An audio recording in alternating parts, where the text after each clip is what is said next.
Good afternoon. The Appellate Division First Department is now in session. Welcome to our virtual oral argument. I will call the calendar.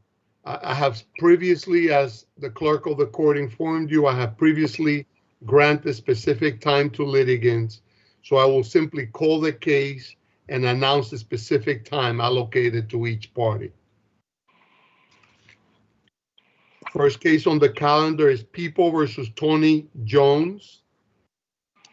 Appellant Jones has been allocated 5 minutes and 1 in rebuttal. The people get 5 minutes. Rodriguez versus 424 East. Appellant 424 gets 5 minutes and 1 in rebuttal. Rodriguez gets 5 minutes. B. Catherine versus Thomas L. Appellant Thomas gets 4 minutes and 1 in rebuttal. B. Catherine gets 4 minutes. Brigham versus Jaffe. We have 2 cases on the calendar. Appellant Brigham gets 5 minutes and 2 in rebuttal for both cases. Jaffe gets 5 minutes. The court has also granted respondent Profriet 5 minutes to argue. People versus Luis Grasso. Mr. Grasso gets 6 minutes and 2 in rebuttal. The people get 6 minutes. Quick Park versus Bridgewater Operating. Appellant Bridgewater gets 6 minutes and 2 in rebuttal. Quick Park cross appellant gets also 6 minutes and 2 in rebuttal. You may want to use up all, I know in Bridgewater Operating instance, they may want to use up all 8 minutes at one instance and forego rebuttal. I'll leave that to your discretion. McMahon versus Cobblestone Loft is submitted. Bandale Farms versus New York State Division of Housing and Community Renewal. Appellant Bandale Farm gets 3 minutes and 1 in rebuttal. DACR gets 2 minutes. Rodnitsky versus Macy Real Estate. Appellant Structure Tone gets 6 minutes to argue, 4 in rebuttal. Respondent Shore gets 6 minutes. Rodnitsky gets 6 minutes, and Commodore, a late request, will get 4 minutes. People versus Angelo Burgos. Appellant Burgos gets 5 minutes and 2 in rebuttal. The people get 5 minutes. Caracas versus Del Valle. Appellant Caracas gets 6 minutes and 1 in rebuttal. Del Valle gets 6. Condominium Board versus 415 PR is submitted. Lockheed General versus NYCHA is submitted. People versus Anderson. The appellant Anderson gets 3 minutes and 1 rebuttal. The people get 3 minutes. People versus Jermaine Reed. Mr. Reed gets 5 minutes and 2 in rebuttal. The people get 5 minutes. Mandel versus 340 Owners Corp. Appellant Mandel gets 5 minutes and 2 in rebuttal. 340 Owners gets 5 minutes. Nikaj versus Bethel Woods. Bethel Woods gets 4 minutes and 1 in rebuttal. Nikaj gets 4 minutes. Aegis SMB versus Rosenfield is submitted. And finally, Lucky 195 Madison versus Criff. Lucky gets 3 minutes and 2 in rebuttal. Respondent gets 2 minutes. The first case on the calendar is People versus Jones. Good afternoon, Your Honors. My name is Mia Goodhart, and I am the Office of the Appellate Defender, practicing under the supervision of Anastasia Heeger. We represent Mr. Tony Jones, the appellant, in this matter today. We ask the court to reduce Mr. Tony Jones' sentence to a sentence of less than 10 years in the interest of justice. An 8-year sentence would be sufficient to meet the carceral goals of punishment and would enact an exacting toll on Mr. Jones and his family. Mr. Jones has thrown himself into every rehabilitative opportunity he can and to ensure that he will be a productive member of society upon his release. Mr. Jones has completed 30 certificates, which his trial counsel noted was unusually impressive. Mr. Jones did this work without an expectation of benefit before the trial court, and that is something that this court should encourage.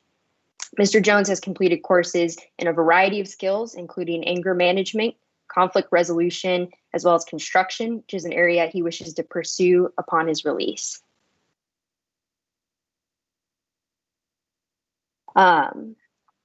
Were any of these items taken into account by Mr. Obis, by Judge Obis at trial level? Yes, Your Honor, that's correct. This information was before the trial court, but it is our position that Mr. Tony Jones deserves a second look. He really has taken advantage of every opportunity to rehabilitate himself. And his circumstances are quite unusual, having completed 30 certificates.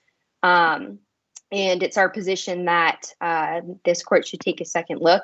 In addition, a sentence of less than 10 years would be sufficient to meet the goals of punishment, even while running concurrently with Mr. Jones' other cases, as this conviction in itself. The minimum was 8, right? That's correct, Your Honor. Our position is that even a sentence of less than 10 years would be sufficient, and that this conviction would remain a heavy burden upon Mr. Jones and his family, even after Mr. Jones' release. Mr. Jones, again, completed this work without an expectation of benefit, and it is our position that a sentence of less than 10 years would be sufficient.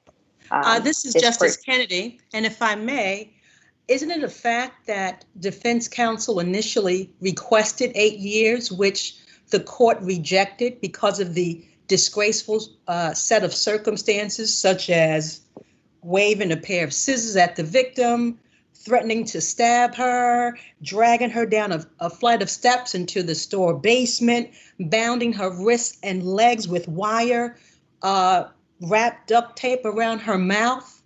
Certainly, after 2 hours, told her to wait an additional 30 minutes because people were looking at her.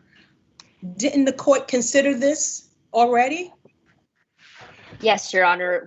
We're not disputing that the allegations here are quite serious. It's our position that a sentence of less than 10 years is a serious response to these allegations. We're not in a position to defend the allegations, but again, we're asking this court to take a second look given the unusual nature of Mr. Jones' efforts. And we ask the court to reduce the sentence in the interest of justice. And just a follow-up question. How do you address the fact that he has a history of violating probation? Your Honor, we're focused on the facts or this particular conviction. And given Mr. Jones' efforts to turn his life around, I mean, he really has taken every opportunity to do so.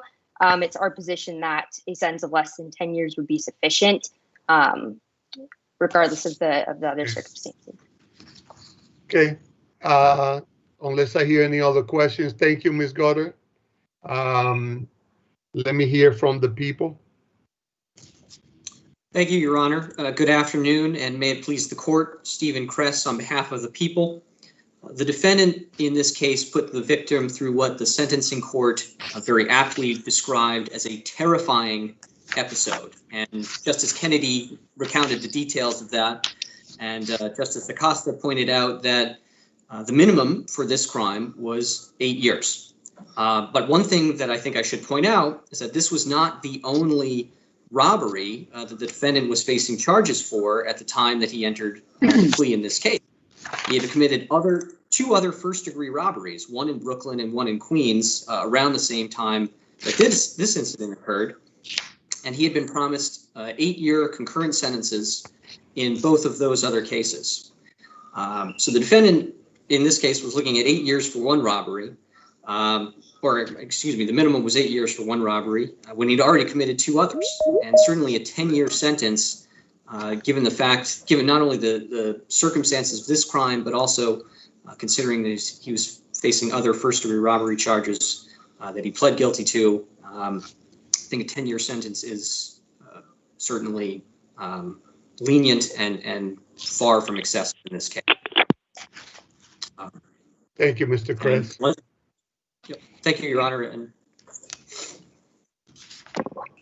okay, you have 1 minute, Ms. Godard. Thank you, Your Honor. Again, we're not here to dispute the facts of the case. They're serious facts. It's our position that a sentence of less than 10 years is a serious sentence. The only question before the court today is what a sufficient sentence for Mr. Jones would be. And it's our position that given his immense effort in turning his life around, an 8-year sentence would be sufficient. Thank you.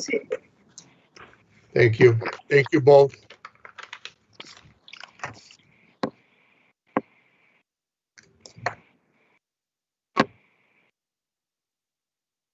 Second case on the calendar is Rodriguez versus 424 East.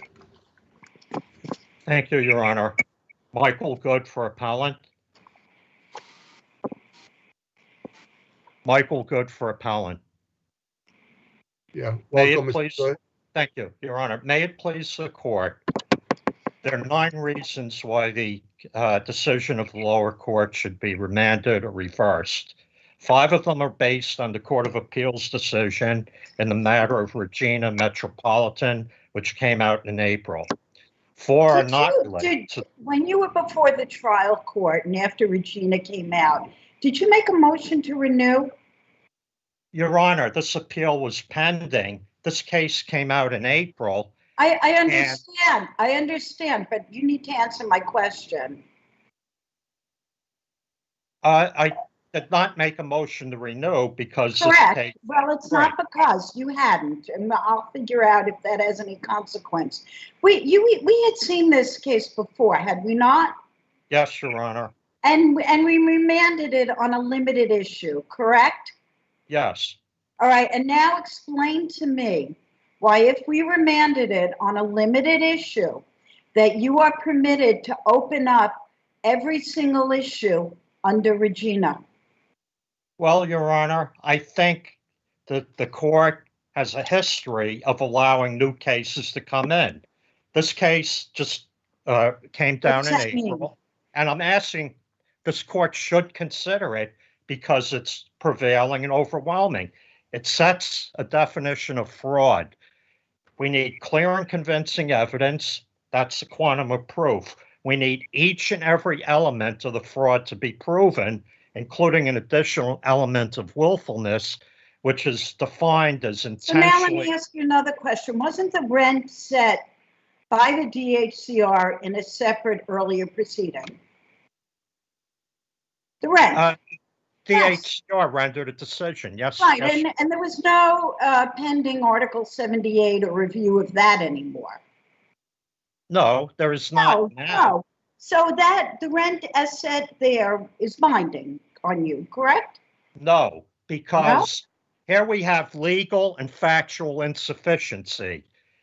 The decision by DHCR is factually insufficient. But how can you attack it if it's no longer pending? Even under Regina, Regina said it applies to pending proceedings. Where is the argument that the DHCR proceeding is at all pending? Your Honor, I believe the Court of Appeals, the expatiation of law, which I'm getting at, applies to all HSTPA cases. It applies to my case. And Regina actually said that we're talking about a category of cases to which the new law did not apply, actually. Right? Right, it did. Well, the new law. When was the law? This case was brought under the old law. Now, what I want to say, the Court of Appeals said there's a critical distinction between the DHCR case and the overcharge, a critical distinction, and that some courts have blurred that. So I'm asking this court to recognize the critical distinction, whatever the agency did. It can't be blurred with the legal case. the Court of Appeal said in the footnote, there's a critical distinction. So, respectfully, you can't mix everything in the same frying pot. The cases have to be treated differently. The critical distinction, and they're also, it's a closed universe. These are very strong words used by the Court of Appeals. And the mantras in this case are base state rent and closed universe. If the base state rent is not tainted by fraud, you can't look back more than 4 years. That's why the Court of Appeals keeps saying the same thing. It repeats it in the decision. Closed universe. Mr. Good, you got 30 seconds left. Do you want to address the issue of prejudgment interest? Yeah, that to me, that's just plain error, because when you have treble damages, you can't have interest. That's pretty well settled.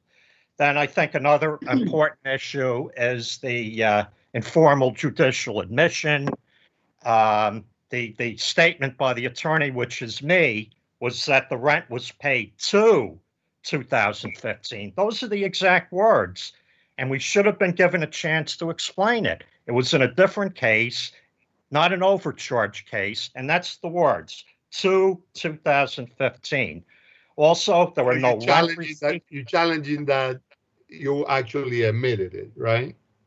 Of course, I'm challenging that. I didn't even say through 2015. If you look at the paper, and it's me, an attorney, I said to 2015. And that means, the plain meaning of that is that the rent would stop paying at the beginning of 2015. And also,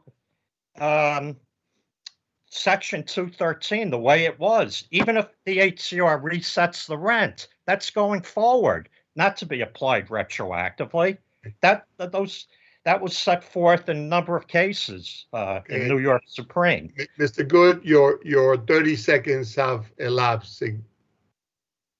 Thank you. So let me hear from the other side on this case, from Ms. Rodriguez.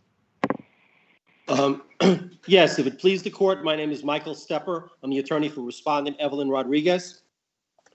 Your Honor, the court's 2018 decision, June 18, 2019, excuse me, June 8. Mr. Stepper, I don't know if you have video on. Do you want to be seen while you argue?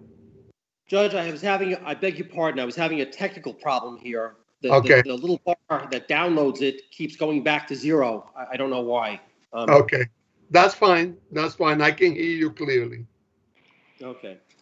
Your Honor, the court's June 18, 2019 decision found that the evidence support a finding of fraudulent intent, end quote. The only issue left open was the calculation of damages. My adversary just addressed this thing, tried to attack the finding of fraud. I always felt that was a little shameless. Well, what we have here, if you look at A40 of the record of the appendix, you have a guest lease claiming that my client, Ms. Rodriguez, is a guest and that the landlord is the real prime tenant. Now that's contradicted by A41, which is their sworn non-payment proceeding, which, by the way, corroborates the rent. In other words, what my adversary just said about the rent is contradicted by his own sworn, under oath, non-payment petition at A41 of the record, which by the way contradicts the lease by pleading that Ms. Rodriguez is a tenant. Now but it pled that she's not rent stabilized. That is contradicted by A37 of the record, where it's shown that my adversary applied to amend 4 years of false rent registrations. In other words, Judge, if one has to make up a phony name, you don't make up a complicated one. They claimed Donna West and David Howard were the registered tenants, and they claim that and they admit this was an error, all right? Or they claim now it was just an error that there was so much paperwork on their desk, all right? But what we have is 4 years of phony rent registrations. Every paper that they put out in this case contradicts each other. The non-payment petition contradicts the lease. The papers they put in for the PAR to amend the rent registrations contradict everything else. The PAR is a specific finding of fraud. My adversary was unsuccessful in the Article 78. This was the PAR, Mr. Stepper. This was the PAR of November 3rd, 17, right? It's at A37 of the record. Right. Yeah, It's, that's the 2017, which found that the legal regulated rent was $326.26 in 2004 to $14.50 in 2005, and that change in rent was a fraudulent scheme to deregulate the apartment. Yes, Judge. It's dated November 3rd, 2017. You're correct. Okay. All right. Judge, as I said, they're bound by the court's June 18, 2019 decision as far as all the findings of fraud and all the elements of the overcharge. The only thing at issue left is the calculation. Thank you. Do you want to address the prejudgment interest? Usually you don't get both, right? You don't get prejudgment interest and treble damages. You know, Judge, this was something that was put in by the clerk. I submitted the judgment. The clerk calculated it and put it in, the interest. Okay, so the judgment you submitted did not include the prejudgment interest. Well, I left the blank, and they put it in. Okay. In the form.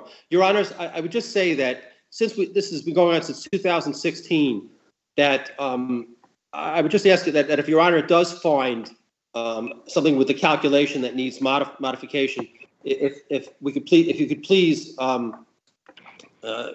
the court, just ask that the judgment be modified to that amount or something so that we don't have to go through the whole thing again. I'd be very grateful. Thank you. Thank you, Mr. Stepper. Questions, bench? Okay. Thank you so much, Mr. Stepper. Mr. Good, you got 1 minute. Thank you. Your Honor, most respectfully, this is very important. There was no finding of fraud between the 2003 rent and the 2004 rent. Absolutely nothing. There was no finding of fraud. The only finding of fraud the PAR referred to the rent from 2004 to 2005 as going from $326.26 in 2004 to $1,450 in 2005. And DACR found that change in the rent they characterized it as a fraudulent scheme to deregulate the apartment. That's absolutely not true. That's not in the record. That's absolutely not in the record. I'll implore the court to check the record.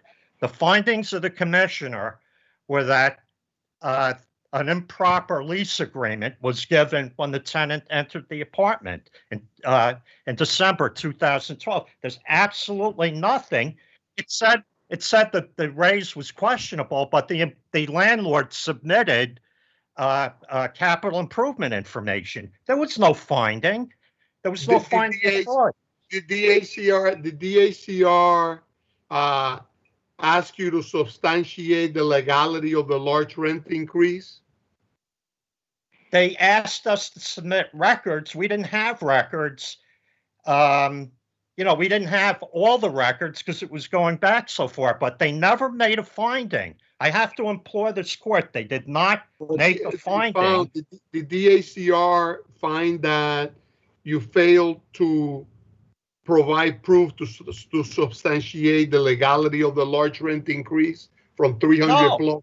No, they did not do that. They said we didn't substantiate the destabilization in 2012. That's what the commissioner said. He said we did not submit proof of the destabilization in December of 2012, whatever it was. He said nothing. There was no finding about 2000. No finding of fraud. I'll reread the appendix at 34 through 39, and I'll reread it and make sure that's correct. Right. Your 1 minute has got in rebuttal has ended, Mr. Good. So thank you so much. Thank you, Mr. Stepper.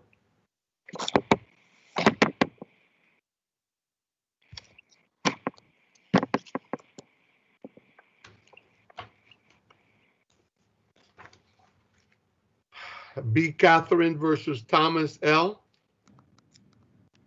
Good afternoon, Your Honors, and may it please the court, I represent Appellant Thomas L. The issue before this court is whether to confer standing and the right to file a family offense petition in family court on behalf of a child to a non-parent as against the child's biological parent, and in this case, the child's only biological and only legal parent. There is no statutory or decisional authority which grants standing to such a non-parent as in this case. Yet the lower court has granted orders of protection on behalf of the child against, again, his only biological.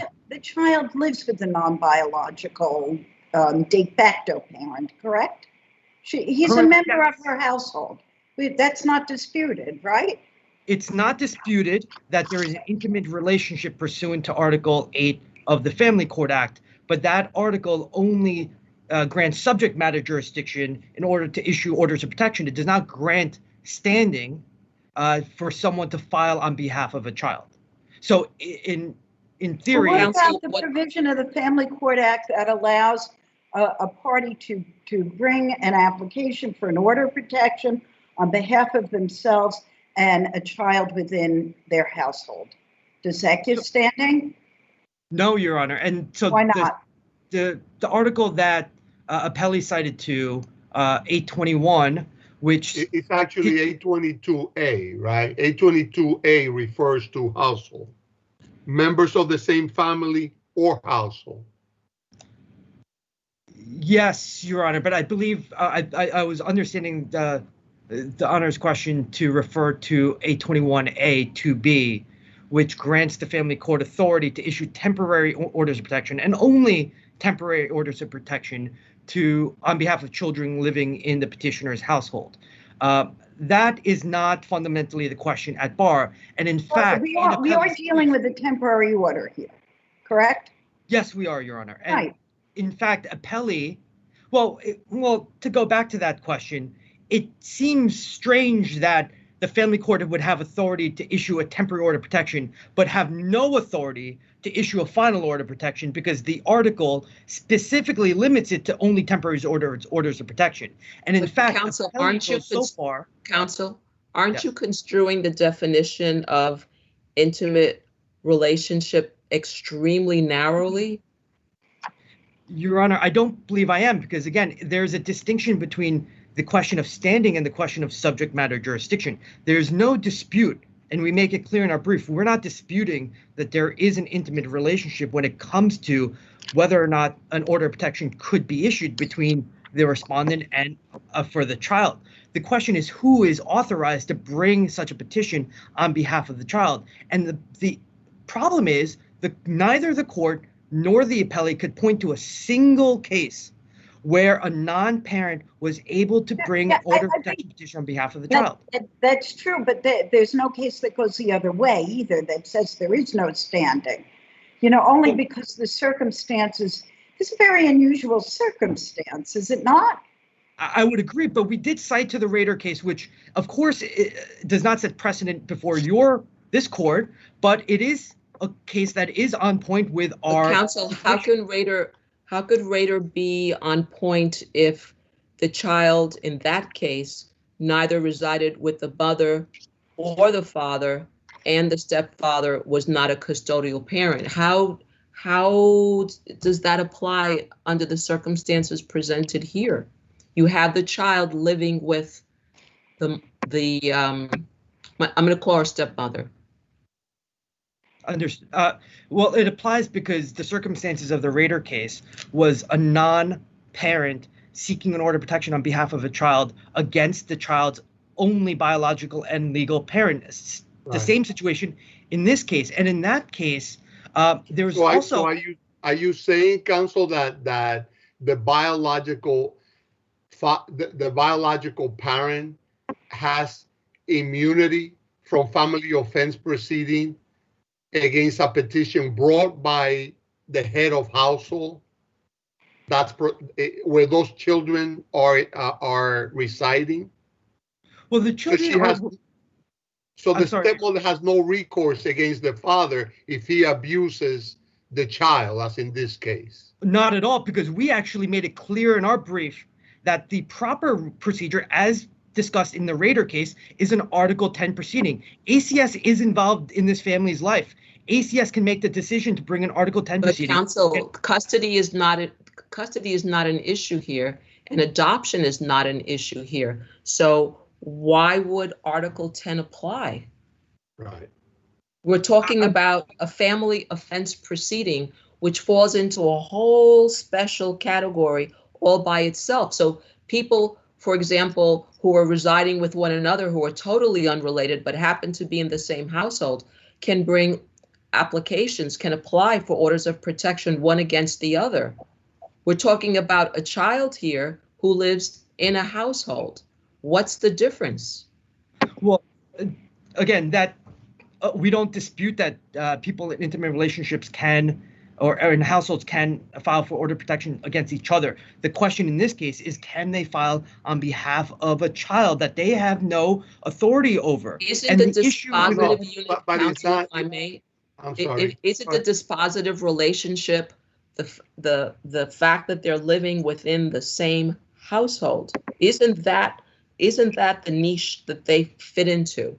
No, Your Honor. Be it related or unrelated, be it a child or adult, isn't that the nexus that we need?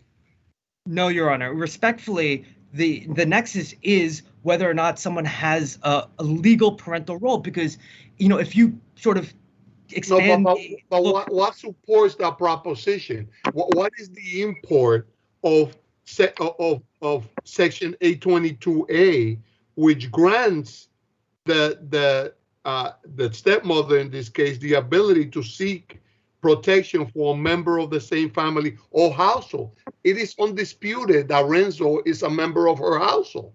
So that language is not limited to just a family member. It also extends to a member, to a household, a member of the household. There's no question that the respondent in this case, Renzo, is part of her household in as much as the biological parent has moved out. So FCA Section 812.1 provides a jurisdiction over family offenses, which then can be brought under 822A. 822A is very clear that it applies to members of the same family or household. Your Honor, I believe 822 talks about who may get orders of protection against whom, who may bring an order of protection against someone else in the same family or household. It doesn't refer to someone who can bring an order of protection on behalf of someone else. And that's the central distinction here. And, you know, I know there's a lot of questions. I'm trying to get back to the central idea of this case, which is that the court did grant de facto custody in violation of Bennett. I know you say that, but you know, giving a child protection against violence is not the same thing as giving custody. He already was living with the stepmother, a de facto mother. Nobody gave her custody. That's just the arrangement that the parties had. They determined that. There's no order giving the mother custody. But in terms of protection, the order of protection is simply what it sounds like. It's to provide protection for the child. And to answer your question or your argument about temporary versus permanent, the issue of custody, while it's not in front of us, is certainly in the forefront of the parties' dispute here. And that is going to be determined. And there will, in fact, be an extraordinary circumstances set of issues raised in terms of who has custody. Once custody is determined, and certainly the custodial parent will have the right to bring in will have the right to seek a permanent order of protection. So I do see that maybe there was some thought, and it did make sense for the legislature to make the kind of distinction that you believe is somehow indicative of the fact that they don't mean to confer jurisdiction on a non-parent to kind of deal with an emergent situation. Well, Your Honor, I think Mr. Min, poses... Mr. Min, I'll give you 30 seconds because you have a minute in rebuttal. You've already got 9 minutes. So I understand, Your Honor, and I'm doing my best, and I appreciate it. Your Honor, just to respond to that quickly, I think that raises a procedural issue because right now the court has scheduled the family offense trials first, an extraordinary circumstances trial after a hearing afterwards. Of course, because the protection of the child from violence is more important right now. Of course she has. I would have done it too. But I go back to the Article 10, which authorizes courts to grant orders of protection on behalf of children against anyone, against the biological parent, against the legal parent. So ACS... Counselor, if you look at 821A, and I pulled it up, the B section, it doesn't say order of protection with respect to the petitioner's children only. It adds or any other children residing in the petitioner's household. You're asking us to completely omit that portion of the statute, and I don't see how we can. Mr. Min, I'll let you answer that question as part of your rebuttal. How's that? Yes. Okay. Thank you. So let us hear from B. Catherine. Good afternoon, Your Honors. May it please the court. I am Cara Bellew, attorney for Catherine Blodgett. I remind the court and counsel that Renzo, the child at issue here, has resided with my client since 2014, and he resided exclusively with my client since June 24th, 2019, when his own father left the residence at my client's insistence in an effort to keep both Renzo and their younger child safe from violence. So Mr. Lau, as opposed to the family court, divested himself of custody. His actions alone made Ms. Blodgett the de facto custodial parent. But even in his doing so, he has not, nor has the family court, as has been suggested by counsel, given affirmative custodial rights to Ms. Blodgett. She is the de facto custodial parent. She has no rights conferred to her vis-a-vis having the court. Counselor, but the decision to issue an order of protection isn't a de facto custody determination. The circumstances of Renzo living with her, it's just what the parties did. That's what exists, right? Yes. No, there's been no court determination on that. So the standing really is not because there's been a court giving custody, but because the child resides in a household with her. She is able to come in and try and protect the child. Yes, absolutely, Your Honor. And that's what she has done and what she has continued to do. And with Renzo living in her household, she had standing, and she had the right to seek protection on his behalf before the family court, which is why she went and filed. Let's say, just as a hypothetical, suppose Renzo wasn't. I'm sorry, Justice Gish. Ms. Bellew, please refrain from using her name, your client's name. Thank you. Suppose the child residing in her household had been a cousin. Would she have been able to apply on behalf of that child for an order of protection against a parent or a family member who was otherwise doing violence to that child? Your Honor, I believe that under 821A2B, as a member of her household, yes, she would have been. Could a grandmother who is taking care of a child who is residing in her household seek an order of protection against a family member who may be hurting that child under your understanding in the statute? Yes, I believe so, Your Honor, as a member And in of fact, that prison happens a council. lot, right? In the family court. Yes. Yeah.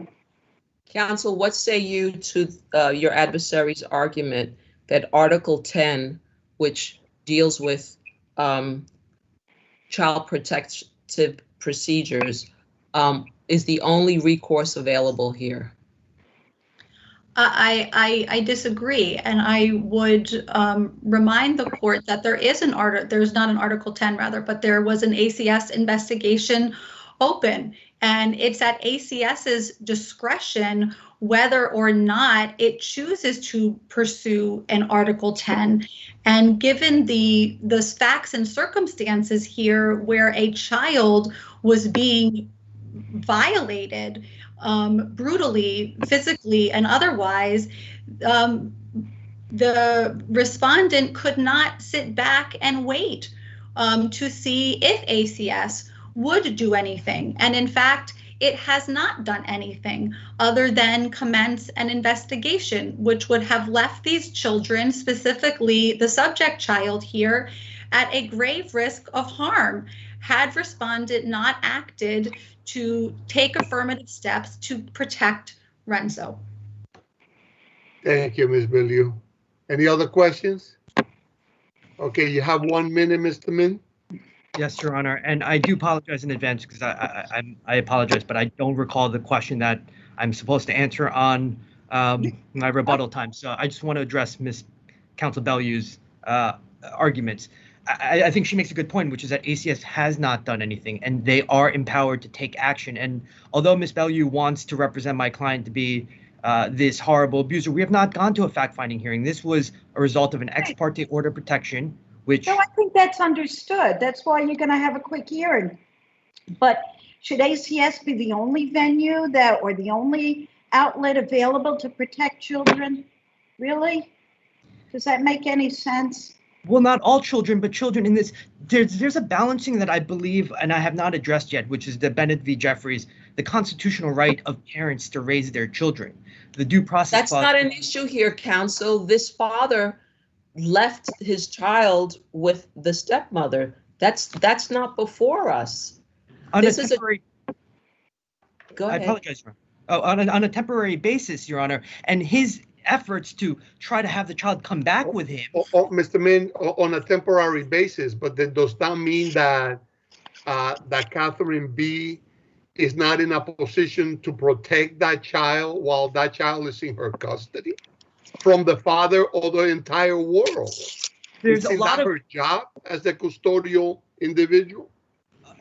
You can call the police, you can call ACS. There are a lot of mechanisms you can do rather than file on behalf of the child and run to ACS, run to family court and get an ex parte order of protection. There's criminal proceedings and ACS proceedings that are available. And that's why I think when you talk about the balancing between the custodial rights, the constitutionally protected custodial rights, and the avenues, and I just named 2 avenues she could have taken. ACS has done nothing, and she never went the criminal route. So I don't believe that this would leave her bare with no options to protect this child if she believes child should be protected. Thank you, Your Honors. Thank you, Mr. Min. Thank you, Ms. Bellew.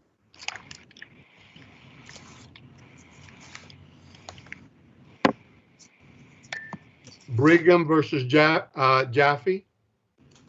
So if you come over, I'm on.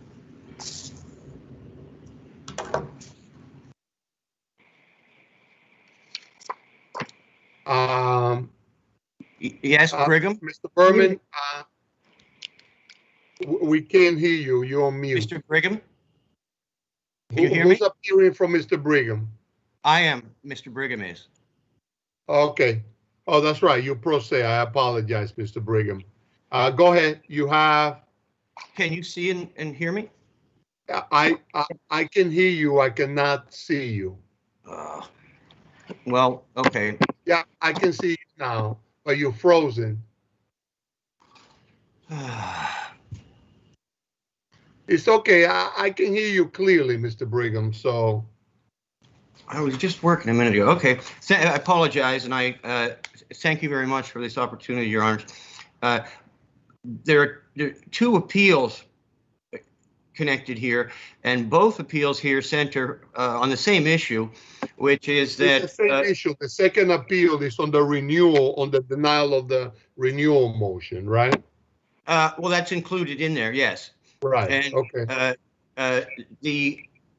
There's one issue to all of this, which is Judge St. George was new to the case that had been ongoing for some time. I was traveling out of the country, which the respondents were aware of and had previously agreed verbally to adjourn as a result of that. But then they surprised me by... Mr. Brigham, this is Judge Arnn. I just have a very straightforward question. Yes. You're looking to restore your action, right? I mean, that's Correct. your basic appeal is like this action, your action shouldn't have been dismissed for discovery, for discovery reasons, right? Correct. And tell me, why is that? Why is that? When Why is the that? other side Because- that when the other side says you've basically ignored or asserted that you ignored discovery deadlines, you didn't produce things. So what's your response to that? Well, my response is their response. In the subsequent papers, they admitted they did receive it. They contradicted themselves. And then one of them said their attorney signed for it at his office in a timely fashion, and then denied it in the first hearing. They said, I provided no discovery whatsoever. Then when they were presented with the mailroom receipt proving that their attorney had signed for it in a timely way, a transcript of an audio tape with an agent of the other defendant stating he did. Then ultimately they all changed their story and said, one person says the delivery was imperfect or to a different office than the one the guy usually uses. But everybody now has agreed after the fact, after the case is dismissed, when presented with this evidence proving that they did receive this discovery, then they filed all these papers, which you can see in the record, saying that, oh no, he did provide discovery, and we thought it was inadequate. That terminology or assertion was not presented at the dismissal. They were very clear at the dismissal, very emphatic, no discovery whatsoever. And then subsequent to that, when they said— Mr. Brigham, Yes. This is Justice Gonzalez. Yes. So when you provided your documents, you used a USB drive, you used hard copies, and you also used Dropbox? Well, first was a USB drive and and hard copies. Then, as we progressed, in the Dropbox, prior to the hearing, I hired an attorney who provided as much clarification as possible there, and that was filed. And Mr. Profiat, when it was dismissed, says, oh, he provided them at the last minute. Well, at the last minute is on time. And But you agree, Mr. Brigham, that you only, because it's unclear to me, the initial package is the package that you gave to the super, right? The superintendent, Mr. Karp. all parties. But you didn't serve the attorney. You didn't serve Mr. Profiat, right? Well, I served it to an office where he is employed and is a trustee of that building and has that office as his address. I was trying to catch a plane and I couldn't make it up to his office, so I gave it to his alternative address, which was in this building. Okay. Mr. Brigham, this is Judge Gish. Do Yes. the details of compliance matter? Yes, I mean, if a judge says to you, deliver by a certain date, shouldn't things be delivered by the date that the judge tells you yes, to deliver them? absolutely. And Right. they were three So months late. last minute isn't necessarily on time, as you said. Last minute may be Well, his after exact that. words were In other words, just a few days ago. Did you perfectly comply with the schedules that the court had given you? Yes, I did. And Did you perfectly comply with making sure that all the parties that were supposed to get copies, and they're different parties, they have different hats on, that they got what they were supposed to get? Yes, I handed it to the attorney for one, and in the other case, it was an agent of the party at his office. Maybe in your haste to catch a plane, that maybe you should have paid a little bit more attention to the details of this case? Well, the detail is that is really, did I provide the timely service on September 17th, 2018, and the trial at this dismissal, if you look at the transcript, it starts with the judge saying, Mr. Brigham, you provided no discovery, therefore you're dismissed. That's her first words. Mr. Profiat states in his filings that all parties told the judge that I provided zero, and that was not on the record. That was ex parte. Okay, thank you, Mr. Brigham. Let me hear from the other side. Okay, good afternoon. May it please the court. I'm Gerard Profreet, and I represent myself and my law firm, Norris, McLaughlin, and Marcus. First, did you get any discovery, Mr. Profreet? No, not one thing was ever delivered to my office. I do not maintain an office. Did you get it directly or indirectly? No, I did not. You never got it through co-counsel? No, I did not. You never got copies through an agent? No, I did not. He submitted an affidavit, which is part of the record, saying that he was only given one set of documents, which he delivered to the attorney for the Jaffe defendants. I never received anything. I notified Mr. Brigham through his counsel in motion papers, etc., that I still didn't have any documents. Did you get it from the new counsel? No, I did not. Never got anything. He never sent me anything. I didn't ask you that. I didn't ask you that. As we sit here today, did you get any documents relative to this case that began with Mr. Brigham? The answer is no to the USB drive and some set of papers that supposedly had answers. And yes, I did receive a document at the last minute before the motion was heard.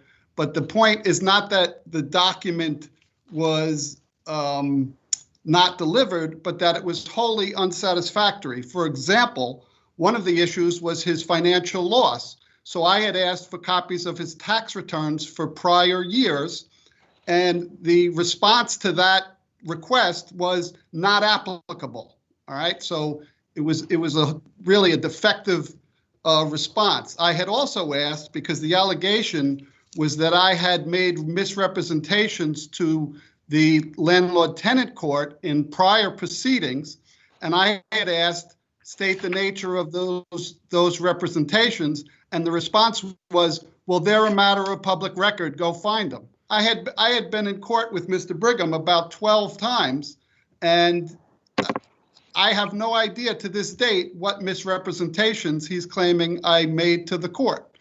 If I may, let's go back. This is Justice Kennedy. Obviously, Mr. Brigham was pro se then, and once he retained counsel in February 2019, counsel served all defendants, correct? No. I mean, when you say served, if you mean he served motion papers, the answer is yes. Discovery responses. That's what the record bears out. He did not serve discovery responses, except, as I said a moment ago, he served upon me by email a response that was a non-response. As I said, he didn't supply tax returns. So we're not battling over whether you were served. We are battling over the efficacy of their responses to what you were served.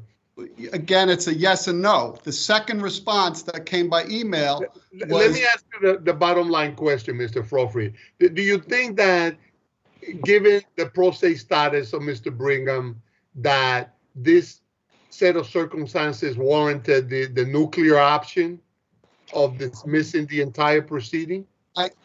I think it did, because Mr. Brigham, even after he retained counsel, which was months before the dismissal of this case, had an opportunity to respond to the various discovery demands that were made by each. And remember, there were 3 separate sets of defendants, each of whom had separate discovery demands. And he submitted a USB drive that contained a bunch of documents that were not responsive to any of them. He decided to send what he thought was helpful to his case, and not the items that were demanded. There were a whole host of things I demanded that were never supplied. Even to this day, they've not been supplied, and that's even after he had counsel for 5 months. Thank you, Mr. Frofri. Do we have someone arguing on behalf of Mr. Jaffe? Yes, Your Honor, it's Lauren Donnelly. May it please the court, my name is Lauren Donnelly and I represent the Jaffe defendants. As the threshold matter, the first appeal on the calendar should be dismissed. First and foremost, plaintiff's appeal from the June 20, 2019 order was untimely. The defendants served the order with notice of entry on June 24th of 2019. The time to file the notice of appeal expired on July 24th. A notice of appeal was filed on July 18th, but that was a second filing of the notice of appeal of the February 21st, 2019 order. And a notice of appeal of the June 20th order was not filed until October 18th of 2019. So you're saying the July 2019 was not, notice of appeal was not timely? It was not timely, Your Honor. It's incurably defective as well. It's not a minor. Why was it not timely? Was it within the time frame? I mean, I know it did not mention the June order, but that doesn't make it untimely. That may make it deficient, and that's something for us to decide. It's deficient. It wasn't the notice of appeal of the July 18th, 2019 order that was filed on July 18th. That was the February 21st order. It was not, it had the statement regarding the February 21st order, and it attached the February 21st, 2019 order. It didn't even attach the June 20th. But the October 2019 notice correctly described the June order, right? And for the first time, it correctly described the June order. Although that one was untimely. And for the first time, it correctly attached the correct order, and that was untimely. As it relates to the February 21st, 2019 order, that appeal. If I may, this is Justice Kennedy, and I'd like to pose the same question to you as I did to Mr. Profiat, Ms. Donnelly.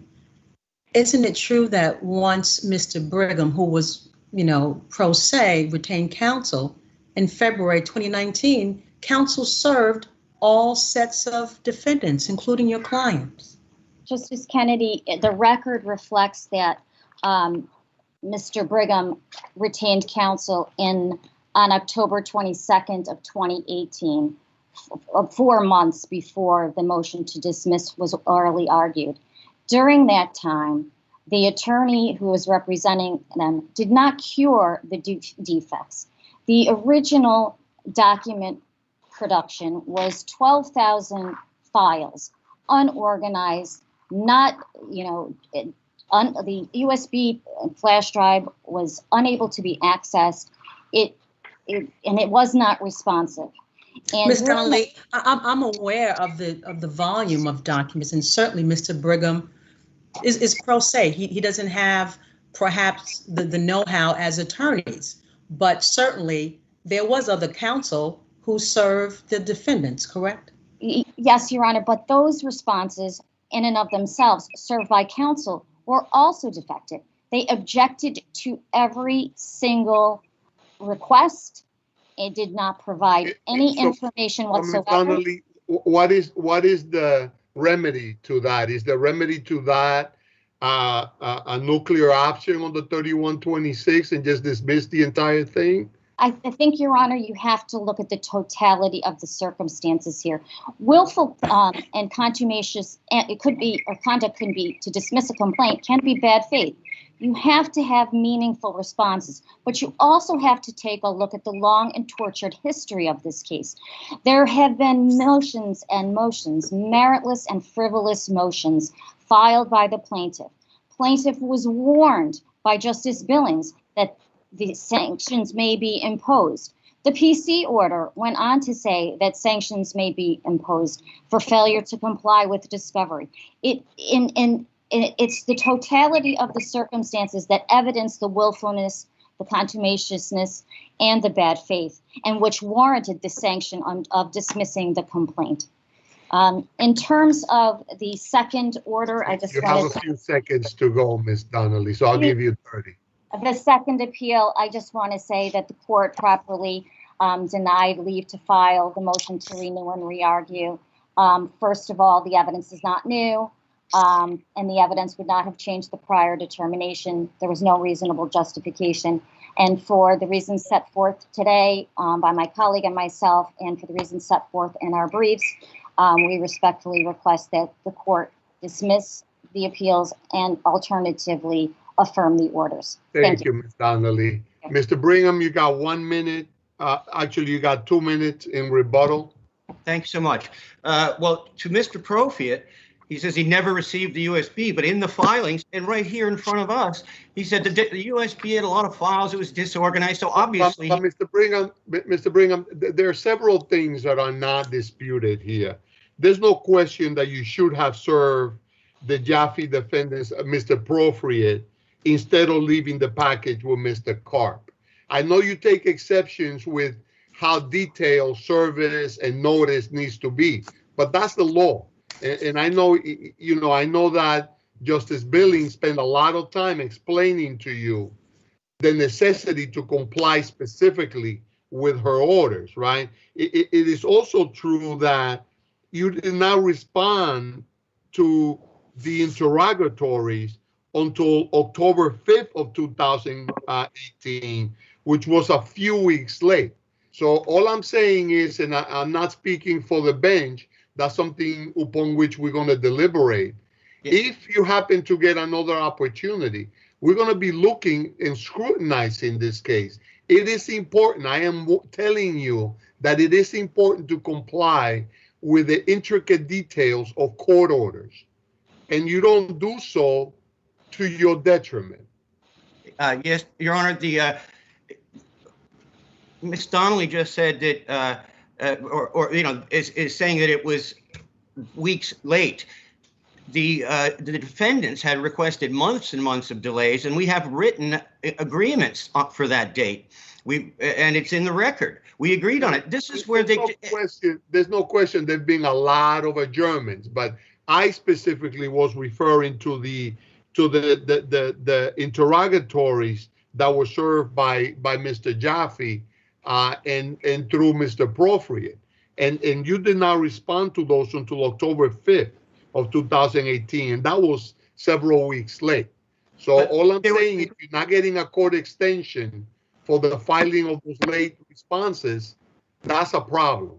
Well, none of the respondents, in a similar agreements, they asked for 90 days to provide their questions. There was no court order on those. We just did agreed between the parties. We've done this several times. I had granted every one of them months and months. And Mr. Profiat didn't file until 3 months later. He didn't even file his demand. Unfortunately, on this appeal, we're not looking at what they didn't do. We're only looking at the consequences for your non-compliance. So that doesn't help you. It doesn't, quite frankly. But just to put some color on this, you've already gone a minute over. I will give you 30 seconds to finish. Thank you, Your Honor. But she mentions frivolous motion after frivolous motion. That's how they turned this thing around. The motion I filed was requesting that the architect not be able to self-certify and change the plans of a lock board controlled construction after the work was done, and also to erase fire defects by just a wave of a pen. And that's what they're talking about. But since then, the Department of Buildings, and it's in the record, the Department of Buildings has removed all those self-certifications, and she's not even allowed to self-certify. So that was actually granted. So you can't say it's frivolous. It was actually granted by the Department of Buildings. Okay, thank you, Mr. Brigham. Thank you all. The next case on the calendar is People versus Grasso.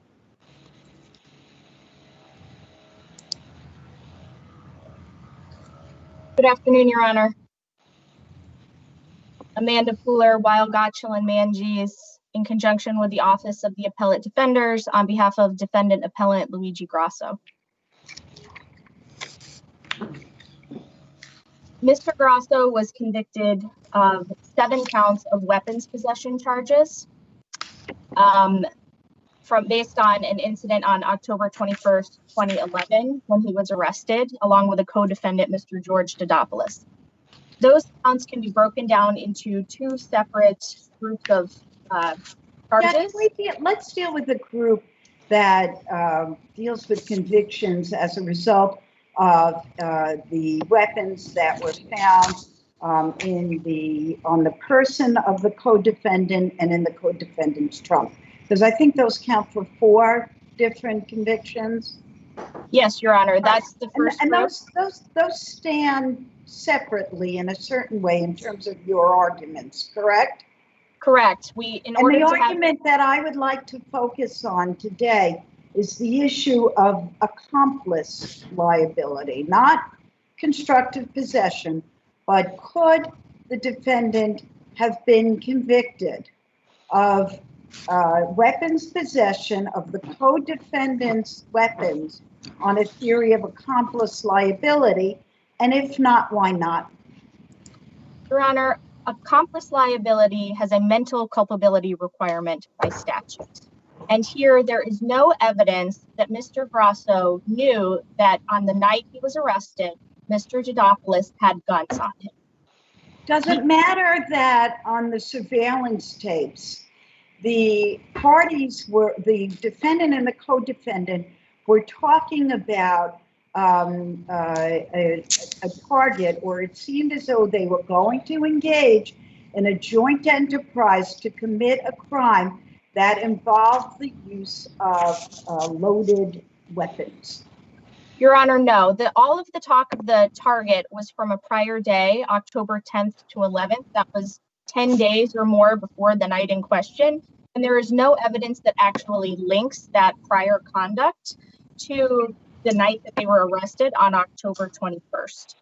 The only evidence which the people have raised that Mr. Grasso supposedly knew that Mr. Dodopoulos had a firearm on him was also not from that date. It was from 8 days prior on October 13th. And it's based solely on the vague phrase that Mr. Dodopoulos said he had a, quote, gun, or excuse me, that he had a glove. Yes, glove. Correct. A glove in the back of his car. However, there's no evidence that Mr. Grasso knew that Mr. Dodopoulos meant gun by glove. And even if there actually is evidence that glove means gun. They did have somebody testify to that in common kind of parlance in certain ways of doing business, that is exactly what it means. Leaving aside the temporal problem here. So I don't think that's a winning argument for you. I think that there is at least legally sufficient evidence that glove is a gun. It's a gun. And to piggyback on that comment of my colleague, did your client testify at trial?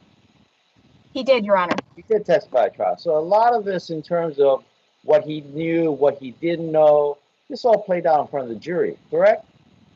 It's true, although it is the role of this court to review that evidence fresh. I understand that. I can review it fresh, but the jury had the first opportunity to hear this testimony assess credibility, look at the. Clearly, he had direct testimony, cross-examination. This all was fleshed out in front of the jury, correct? It is correct. And they chose it, and ultimately they chose to reject it and convict him of the counts in which he didn't possess the weapons, but his co-defendant possessed the weapons, correct? That is correct, Your Honor. However, I just want to make sure that that was clear. That when you say there's no evidence, there's no evidence. I'm not so sure that that's accurate because there was testimony that he himself gave. Your Honor, Unfortunately, the jury didn't buy it. I agree, there was evidence from law enforcement only that glove can mean gun. However, there's no evidence that Mr. Grasso himself understood that, and his testimony was contrary to that. I understand that correct. And then you have two testimonies, so two versions, and the jury chose to reject his version or his testimony, right? I mean, that's what it looks like. Yes, Your Honor. Got it. That is correct. But our view is that a reasonable jury could determine that based on the weight of the evidence a reasonable jury could determine that there was insufficient evidence to satisfy the mental culpability requirement here, and that based on the total weight of the evidence, he did not, in fact, know that glove meant gun, and based on the temporal problem that it was from a different date, that those counts should be removed. With respect to the second group of counts, which is important because we'd have to win on both groups of counts, there are 3 counts which relate to weapons that were recovered from Mr. Grasso himself on the night he was arrested. Those counts should be reversed because the evidence seized on that evening was the fruit of an illegal search and seizure. And in particular, law enforcement did not have probable cause to actually arrest and search Mr. Grasso on that night. There is no evidence that on that night, Mr. Grasso was engaged in committing a crime or had just committed a crime. If anything, the people's argument is much more attenuated here. It's that he was engaged in being about to commit some unknown crime. However, that is exactly the type of speculation which is equivocal, and the actual evidence could be equally read to be consistent with innocence or guilt, which is insufficient for probable cause. And as a result, those counts should also be reversed. And I see that I'm up out of time for my opening argument, so I will reserve the rest. Thank you, Ms. Fuller. Thank you. I'm happy to see that you were timing yourself. I appreciate it. We don't get that often. Not often at all. Score big points that way. Let me hear from the people in this case. Good afternoon, Your Honors. Sylvia Wertheimer for Respondent People. At the outset, I would just note that defendant implicitly concedes in the reply brief that the sufficiency claim is not preserved because in the reply brief, just articulated in terms of a weight of the evidence claim. And that's the only claim that is properly before this court. Well, we can reach it in the interest of justice, the sufficiency, right? Yes. So can I ask you the same question that I asked your adversary? Because I want to focus in on this accomplice theory of liability. What is there in the record that would allow us to otherwise find that that's legally sufficient for the possession, the weapons possessions that were in co-defendant's possession?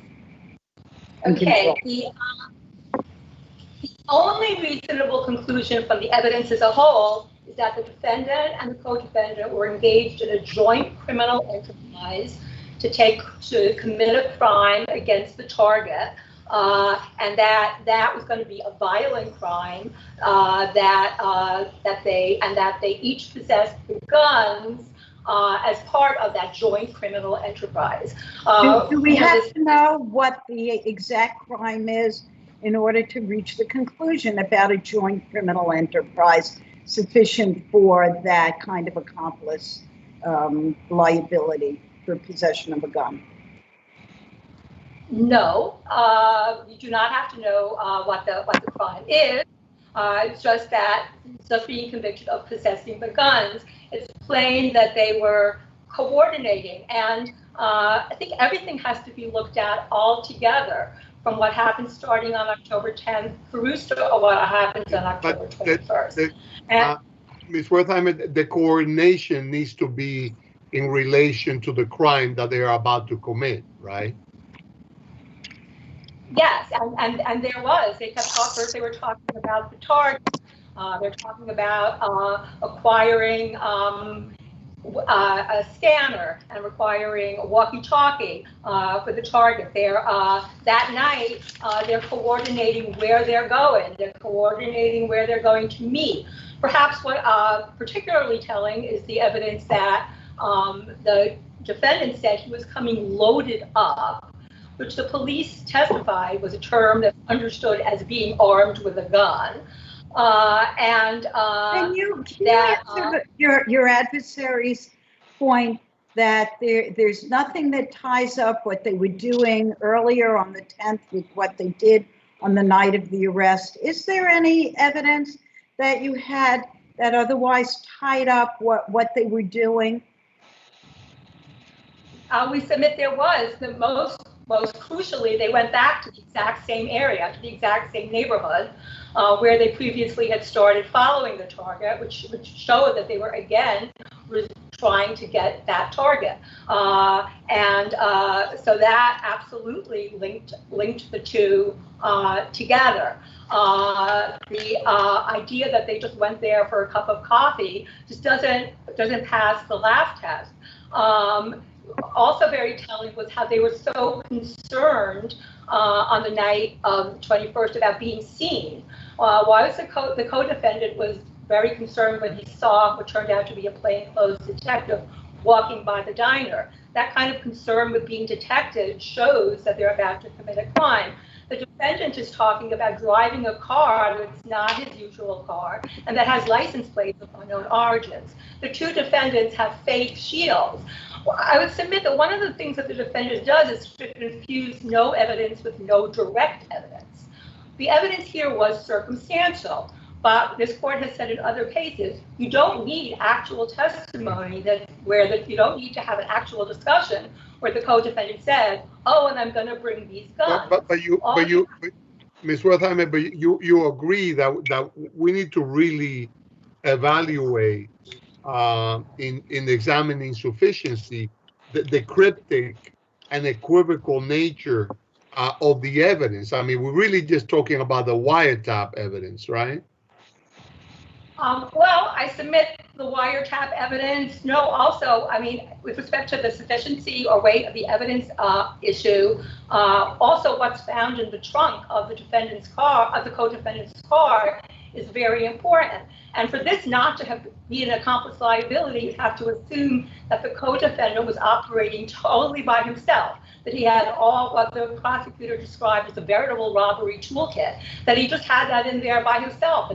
But plainly, the inference from all the coordinated conversations is that, so you also have to look at everything the co-defendant had in his car.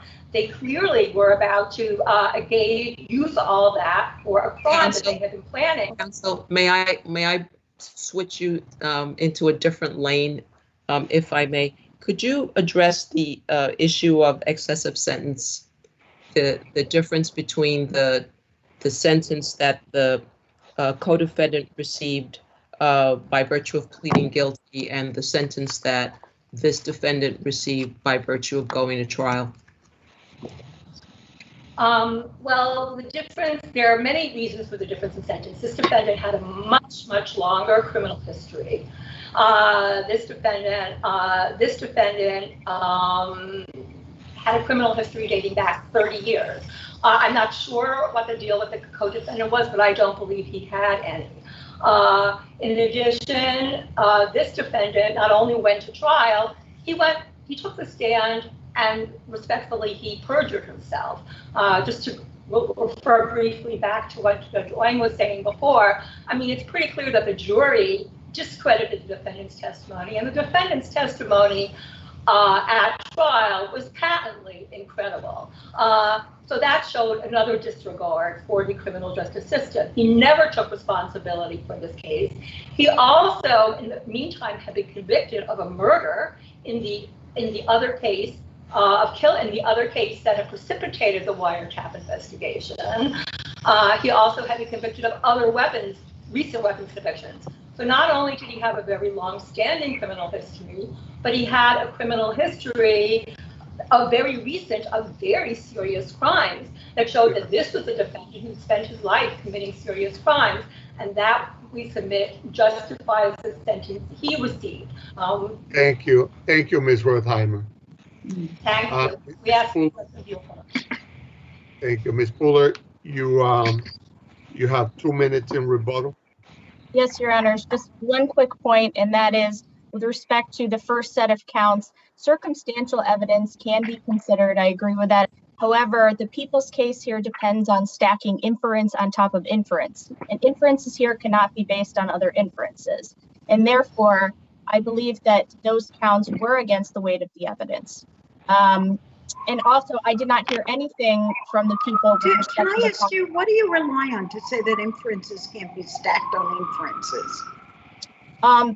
Your Honor, there's case law cited in our reply paper for that, but I think it also just goes to the fact that it increases the speculative nature of the evidence here, and that it's really based on, what law enforcement believed was happening, rather than what the actual. But legal sufficiency is based upon reasonable inferences.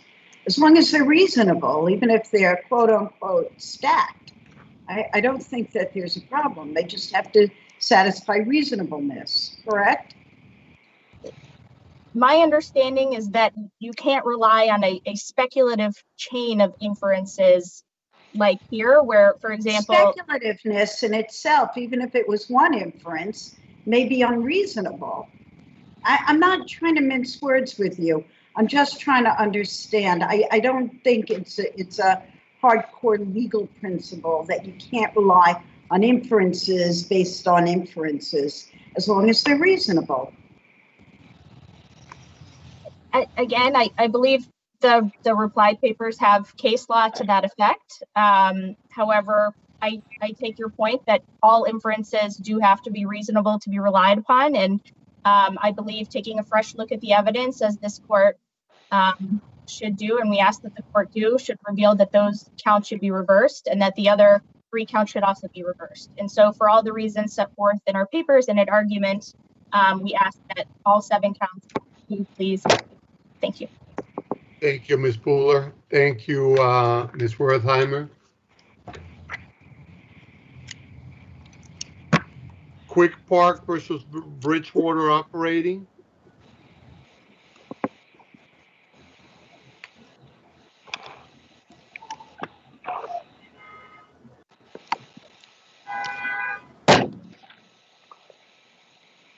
Who's appearing for Quick Park? I am, Your Honor. This is David. And Bridgewater Operating is the appellant? That's correct, Your Honor.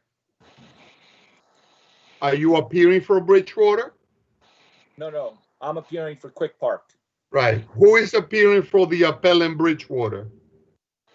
I think Norman Flitt made an appearance by telephone. Flint? Yes, F-L-I-N-T? No, 2 T's at the end. Okay. Mr. Flint, are you with us? I think Mr. Flint may have been in an automobile. Yeah. Hello? Stuck in the turnpike, I heard. We got somebody. Now can you hear me? I can hear you now. Please note your Okay. appearance. All right. Norman Flitt, Rosenberg and Estes, for the appellant Bridgewater. Your Honor, you mentioned as a suggestion that Bridgewater address in 8 minutes rather than 6 and 2 all the issues presented here, including the issues that Mr. Feuerstein will raise in support of his process. I think that's a wonderful idea, and I will do that. Our prime concern here is that or prime concern, is vacating the award of attorney's fees to Quick Park because we believe that at best this was a mixed result and that there was really no basis to declare Quick Park the prevailing party in this matter when you look at everything that happened over the course of the case and the major issues that the parties actually litigated. But isn't it a fact that the main claim, plaintiff's main claim in this case, and one, by the way, that we sustained on appeal, I sat in the last appeal and we sustained that.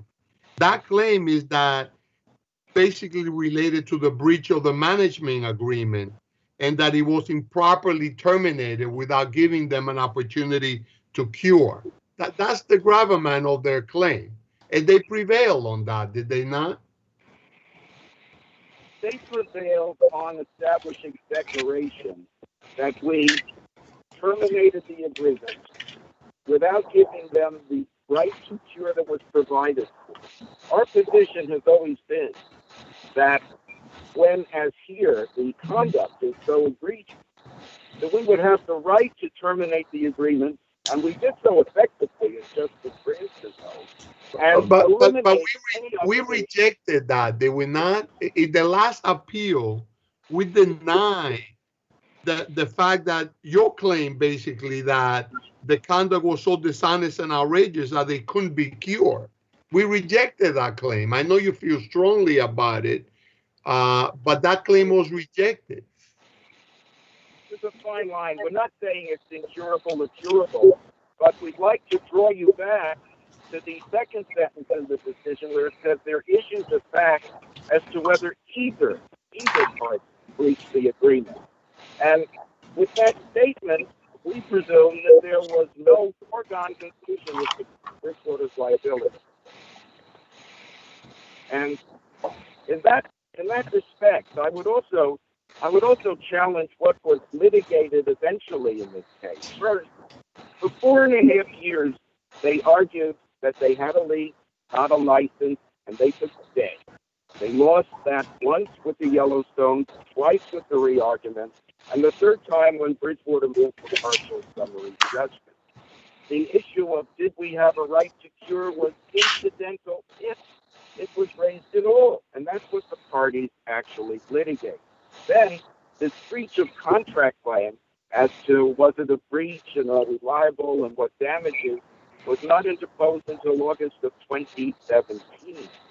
So if you're going to sustain any attorney's fee award at all, it should only be for that portion of the case starting at August 2017. I also submit that in looking at attorney's fees liability and who's prevailing, you should check the results achieved. And here the results achieved were $1. And that's certainly not a substantial result that would satisfy any client who's faced with substantial amounts of legal bills and a reality award of $1. Now let's talk about the affirmance of the $1 award, which is our position. I mean, we'd be happy if you vacate the attorney's fees and sustain everything else, the dollar award. That was based on the judge's assessment of the credibility and content of the expert testimony of Mr. Well, right, but why is that relevant to the merits of the underlying claim? I mean, the nominal damages is basically a reflection of the plaintiff's damages, not of the merits of the underlying claim, correct? The nominal damages are a reflection of their failure of proof in this particular instance. Right, but the failure of proof really doesn't relate to the merits of the claim. The fact that the court found the expert's methodology to be what? The court said that he had skewed the results, so the court really didn't buy the methodology. That really has little to do with the merits of the claim that you breached the agreement, right? Okay. Well, let's look. let me take a little bit of issue with that. The Supreme Court decision cited one case. It was Ross v. something. And I read it closely. And that was a $1 reward with a liability finding. Everything was based on a breach of an agreement. But I believe the distinction is that it was not based, the dollar was not based on a failure of proof, but rather on the matter of the damages claimed were not encompassed within the scope of the agreement. Here, I would sustain the dollar reward on the grounds that the judge evaluated the evidence.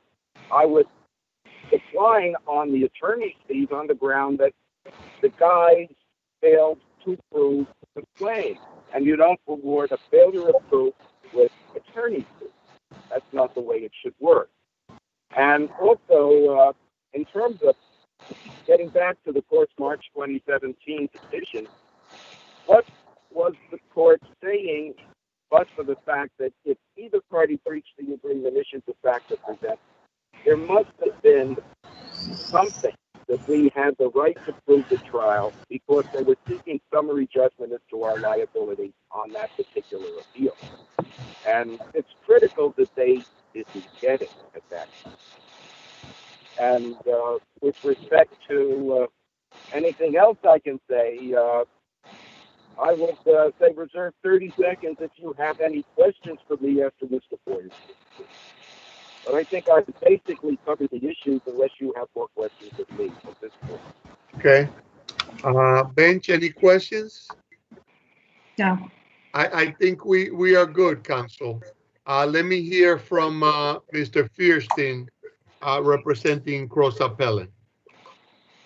Good afternoon, Your Honors. David Feuerstein of Feuerstein-Kulik for Quick Park. Your Honor, you were on the bench when this came up on appeal, and you were precisely right. And as you were, Justice Gish, in describing the gravamen of the claim, which is they tried to terminate this agreement without affording us the notice and an opportunity to cure. It's in paragraph 2 of our initial complaint filed back in 2013. Right. You didn't style it as a breach of contract, but the controversy has always been the same. That's correct, Your Honor. It's always been the same. And we've always argued that the problem with their termination or their attempted termination was that they had to first give us the notice and opportunity to cure. And when Justice Branston in 2015 decided that the agreement was in effect a revocable license and not something else, she stated in her opinion that the termination of the license gave rise to a breach of contract claim. They then, meaning Bridgewater, argued a second time in 2016 that the alleged breaches were incurable. And again, that was before Your Honors back in 2016 on appeal, and you affirmed the decision without modification. So we think that there's no question that issue was resolved, and that was the gravamen of the case. And that's what we prevailed on at trial when Justice Cohen ultimately determined that we cured the breaches that were alleged in the notice of termination and that there were no breaches that remained uncured. Mr. Fierstein, do you want to Yes. address the latest argument by counsel for Bridgewater that with respect to the award of nominal damages and whether that should by itself really preclude the award of attorney's fees because you didn't fully prevail, I guess, is the way that I understand his argument. Well, Your Honors, there are numerous cases that we've cited in our papers from this court, from the Second Department and the Third Department that have all held that the award of nominal damages is not a reason not to award attorney's fees. In fact, this court, the First Department, has stated in a case where it rejected a fraud claim and remanded a claim for breach of contract that even after it denied the fraud claim, you can send it back, and if there's no damages established there, it's still justification for awarding attorney's fees there. But at the heart of it, we think that the decision to award nominal damages was incorrect. As we understand the law, Your Honors, in a case for breach of contract, the burden is initially on the plaintiffs to provide a stable foundation for what the damages should be awarded. And in this stable case, foundation. It's kind of an interesting. I don't think it's an interesting standard, but if we kind of get to the heart of it, we look first to the contract in terms of figuring out damages. And here in this contract, basically, what it said is that unless the business was profitable, you really weren't entitled to anything under the contract. And so therein lied the problem, is that your expert did not, to the court's satisfaction, make a prima facie opinion of profitability in the correct years. Well, and that's how I read it. Well, I understand that that's what Justice Cohen stated. Of course, you get to look at this issue de novo because it's not a question of his credibility, it's a question of his modeling.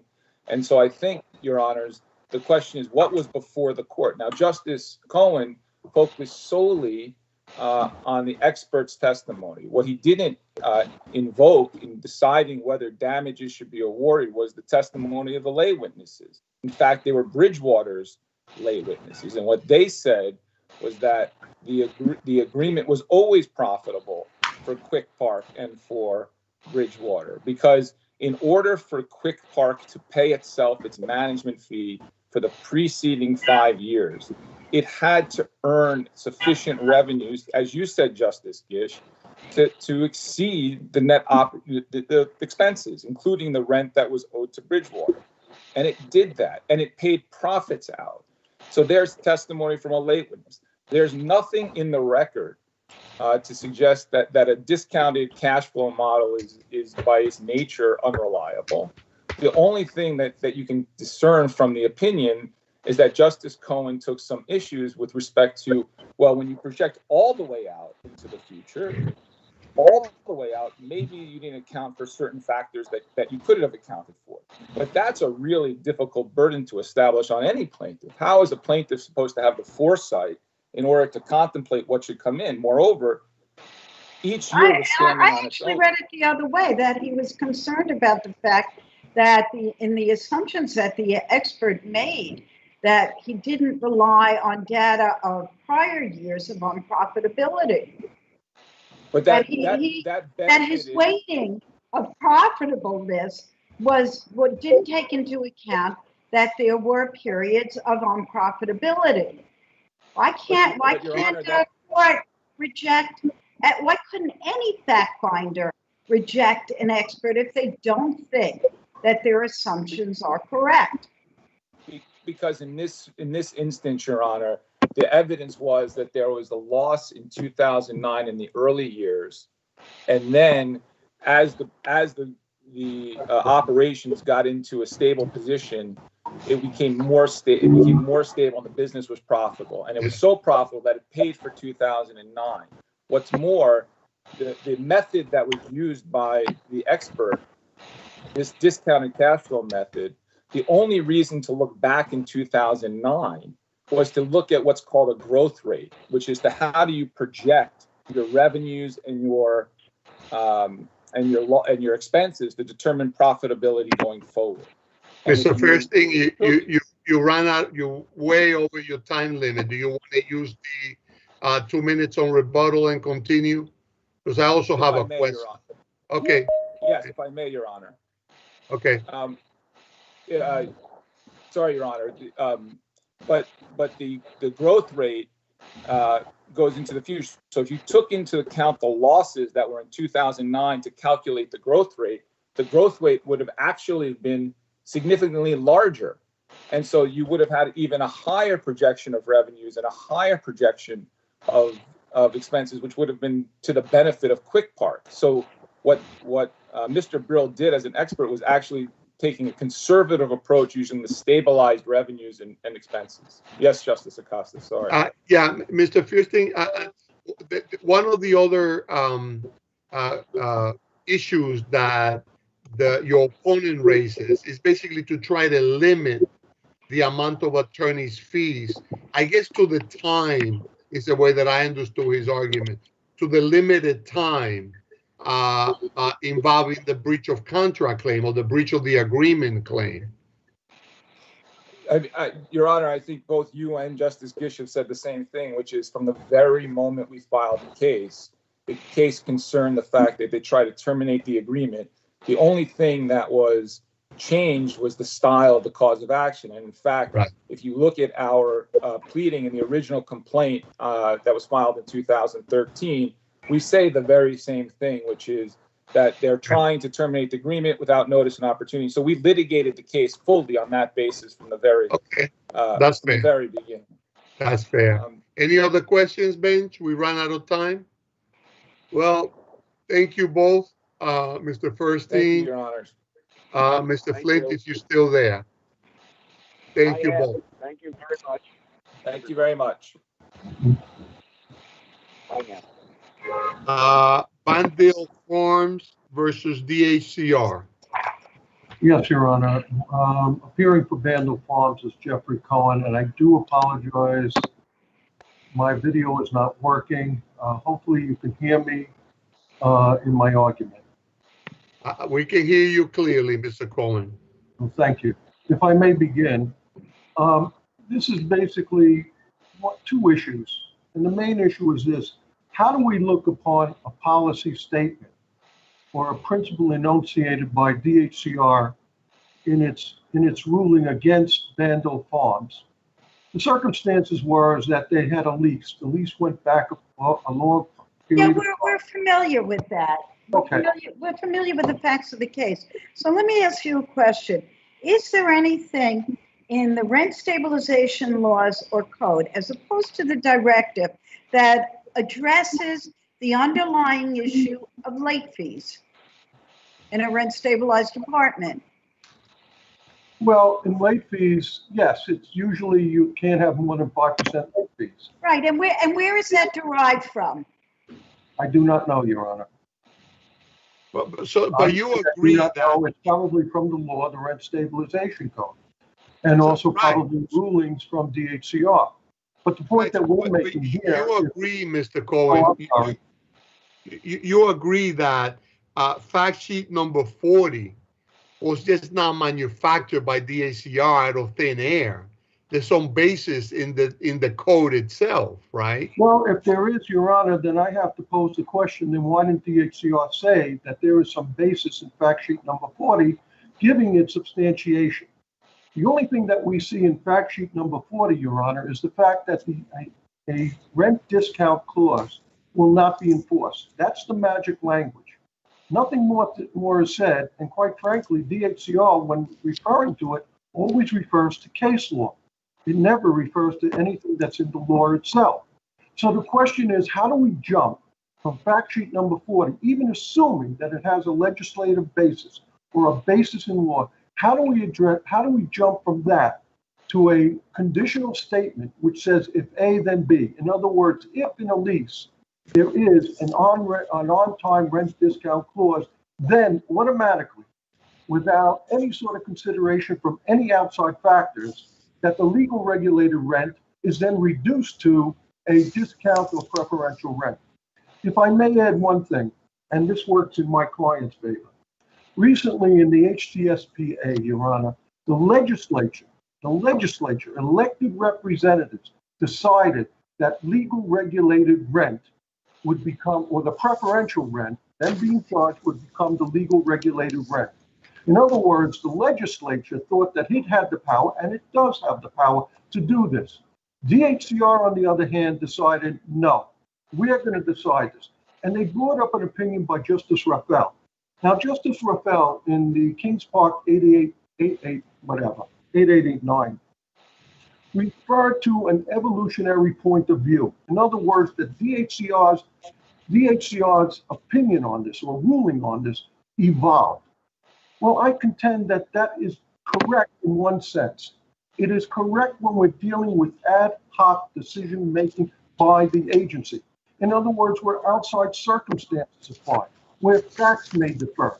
But in this particular case, we can take this rule and we can put it on Earth, on Mars, but no outside factors come in to influence it. And as a result, the people should be heard on this in the sense that State Administrative Procedure Act should have been followed. It should have been followed. There should have been a rulemaking proposal that was submitted to the New York Secretary of State, and there should have been public comment, which goes to my argument on treble damages. They assessed treble damages on my client without even having notice, because he's supposed to glom from fact sheet number 40 that jumping from an unenforceable provision now becomes reducing the legal regulated rent to preferential rent. And it's wrong. So you're basically saying DACR cannot derive intent based on the preferential rent that was being charged? No, Your Honor. There's no logic to it. There's no reason to it. They should have gone, if they wanted it, to the State Administrative Procedure Act, followed that procedure. They should have said, here's our rulemaking proposal. Let's have public comment. But yours is an all or nothing proposition.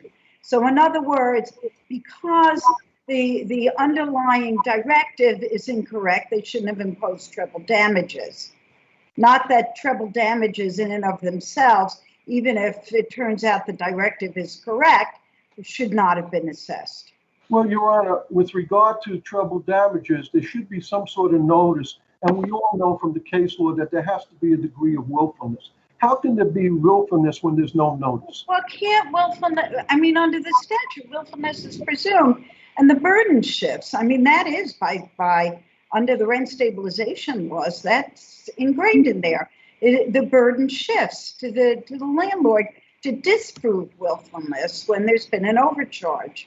Well, if I may, Your Honor, the fact of the matter is that this lease predated fact sheet number 40, so we have the on-rent discount clause. The fact is, in addition, in the record, and it has not been refuted, my client never charged this tenant a legal regulated rent. What it did charge was initially in 2012, there was a $925 rent. That was a preferential rent. And the preferential rents changed throughout the year, throughout the course of time.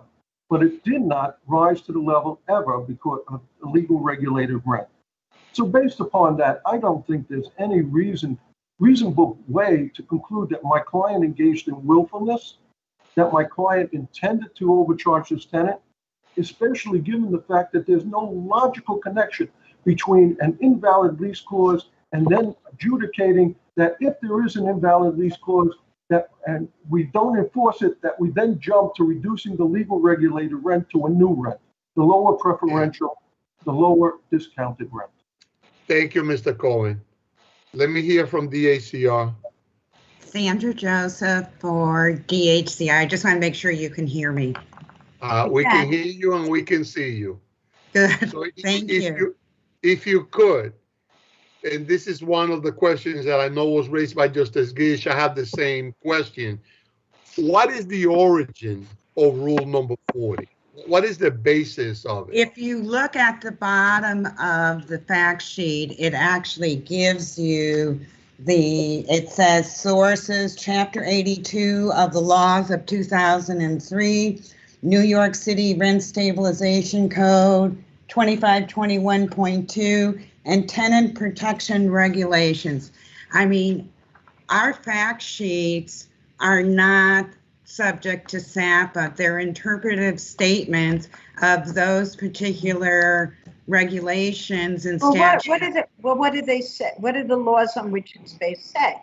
Do they deal with late fees? Do they? I hear there's only a 5% late fee that can be charged. Where is that? I believe that's in the RPL. I don't believe it's in the Rent Stabilization Code. If you look at the case law, such as Park Haven, Diversified Equities, and even another case in the First Department that I cited that was 1560 GC LLC, They clearly found that anything over 5% of a late fee is unconscionable. The other part of that is you can't have a preferential rent, and that's really in the code that can vary month to month. Like, for example, while the appellant is saying the rent was only $925 when the purported legal regulated rent was over $2,600, what happened in the COVID era? What if this tenant didn't pay the rent in the COVID era? He would be liable to pay the $2,600 rent that the appellant is saying is a legal regulated rent. That's why DHCR strikes a clause, because it's not a preferential rent. It doesn't comport to the terms of it. And as the Honorable Raphael said, it's a legal fiction. It's, the natural extension of it is that the legal rent is identified in the lease, but the writer makes it illegal, and it's all but unconscionable, and it can't do additional rent. So you think that basically Rule 40, or that interpretive provision, is sufficient notice for the imposition of one, to derive intent or willfulness in order to impose treble damages? Yes, because also we gave the landlord, or in this case, the appellant, notice, 2 final notices. And it's interesting that in his appellate brief, page number 7, he says, DHCR has made it well known throughout the residential real estate industry that its fact sheets are published for landlords and tenants to be on notice of the agency's interpretation of the relative statutory and regulatory provisions, and consequently should be guided on how they should behave and what penalties. I mean, I didn't write that. The appellate wrote that in his brief on page 7, saying, hey, we all know these interpretive statements are there. Okay, thank you, Ms. Joseph. Mr. Cohen, you have 1 minute in rebuttal. With all due respect to learned counsel, I would point out this. The appellant has never questioned with regard to the unenforceability of an on-time rent discount clause. Why? Because my client had it, and that lease probably predated anything that came across from DHCR. However, subsequent case law, judicial law, did point out that such would constituted a unfair interest rate and therefore should not be enforced. But as I repeat, there's a big stretch, a big gap between saying that and then saying that we're now going to take the legal regulated rent and we're going to reduce it to the lower discounted rent and make the landlord go back 4 years from the date of the filing of the complaint and refile your registrations and jump through these hula hoops. That's unreasonable. And I would dare say, as a final comment, that I don't think any reasonable person, they were just left with that clause of unenforceability, would be able to say, oh, it's a natural progression to say that now the legal regulated rent becomes the lower discounted or preferential rent. Thank you, Your Honor. Thank you, Mr. Cohen. Ms. Joseph. Thank you. Next case, Roniski. Good afternoon, Your Honors. May it please the court, Laurel Wettinger, appellant structure tone. Ready? We're ready. Okay.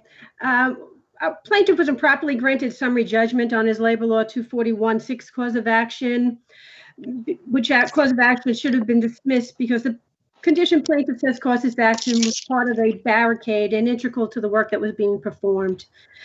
Therefore, there was no violation of an applicable industrial code provision, and the board plaintiff claims he fell on was a component of the protective barrier of the staircase, and plaintiff concedes that. Based on the record evidence, it did not support a determination that the subject piece of the 2x4 ceased to be part of the barrier protection for the staircase, and we believe that summary judgment was improperly granted on the cause of action based on the facts that were presented. Do you want to address Commodore's the denial of or the granting of Commodore's dismissal of your contractual indemnification claim? I absolutely do. Judge Fenn found that the plaintiff's accident did not arise out of or in connection with Commodore's work at the premises, but that is incorrect because the 2x4 plaintiff testified cause him to fall was an integral part of the perimeter protection, which fell within the scope of work of Commodore's responsibilities at the site. So based on the indemnification agreement, and Commodore was a subcontractor with control over the injury-producing work, it has liability as a statutory agent and was also liable based on the scope of work it agreed to perform and based on the plaintiff's testimony as to how the accident happened. Commodore agreed to indemnify Structure Tone for claims arising out of or in connection with or a consequence of the performance of its work under the agreement. And that's plaintiff testified that that's what occurred here. We also contested any of the claims against Commodore they did not establish their right to summary judgment or dismissal of those claims, inclusive of our common law indemnification claim. We were both entitled to contractual indemnification, and they certainly didn't establish the right to dismissal of the common law indemnification claim. So we seek reversal of that part of the order that failed to grant contractual indemnification in favor of Structure Tone.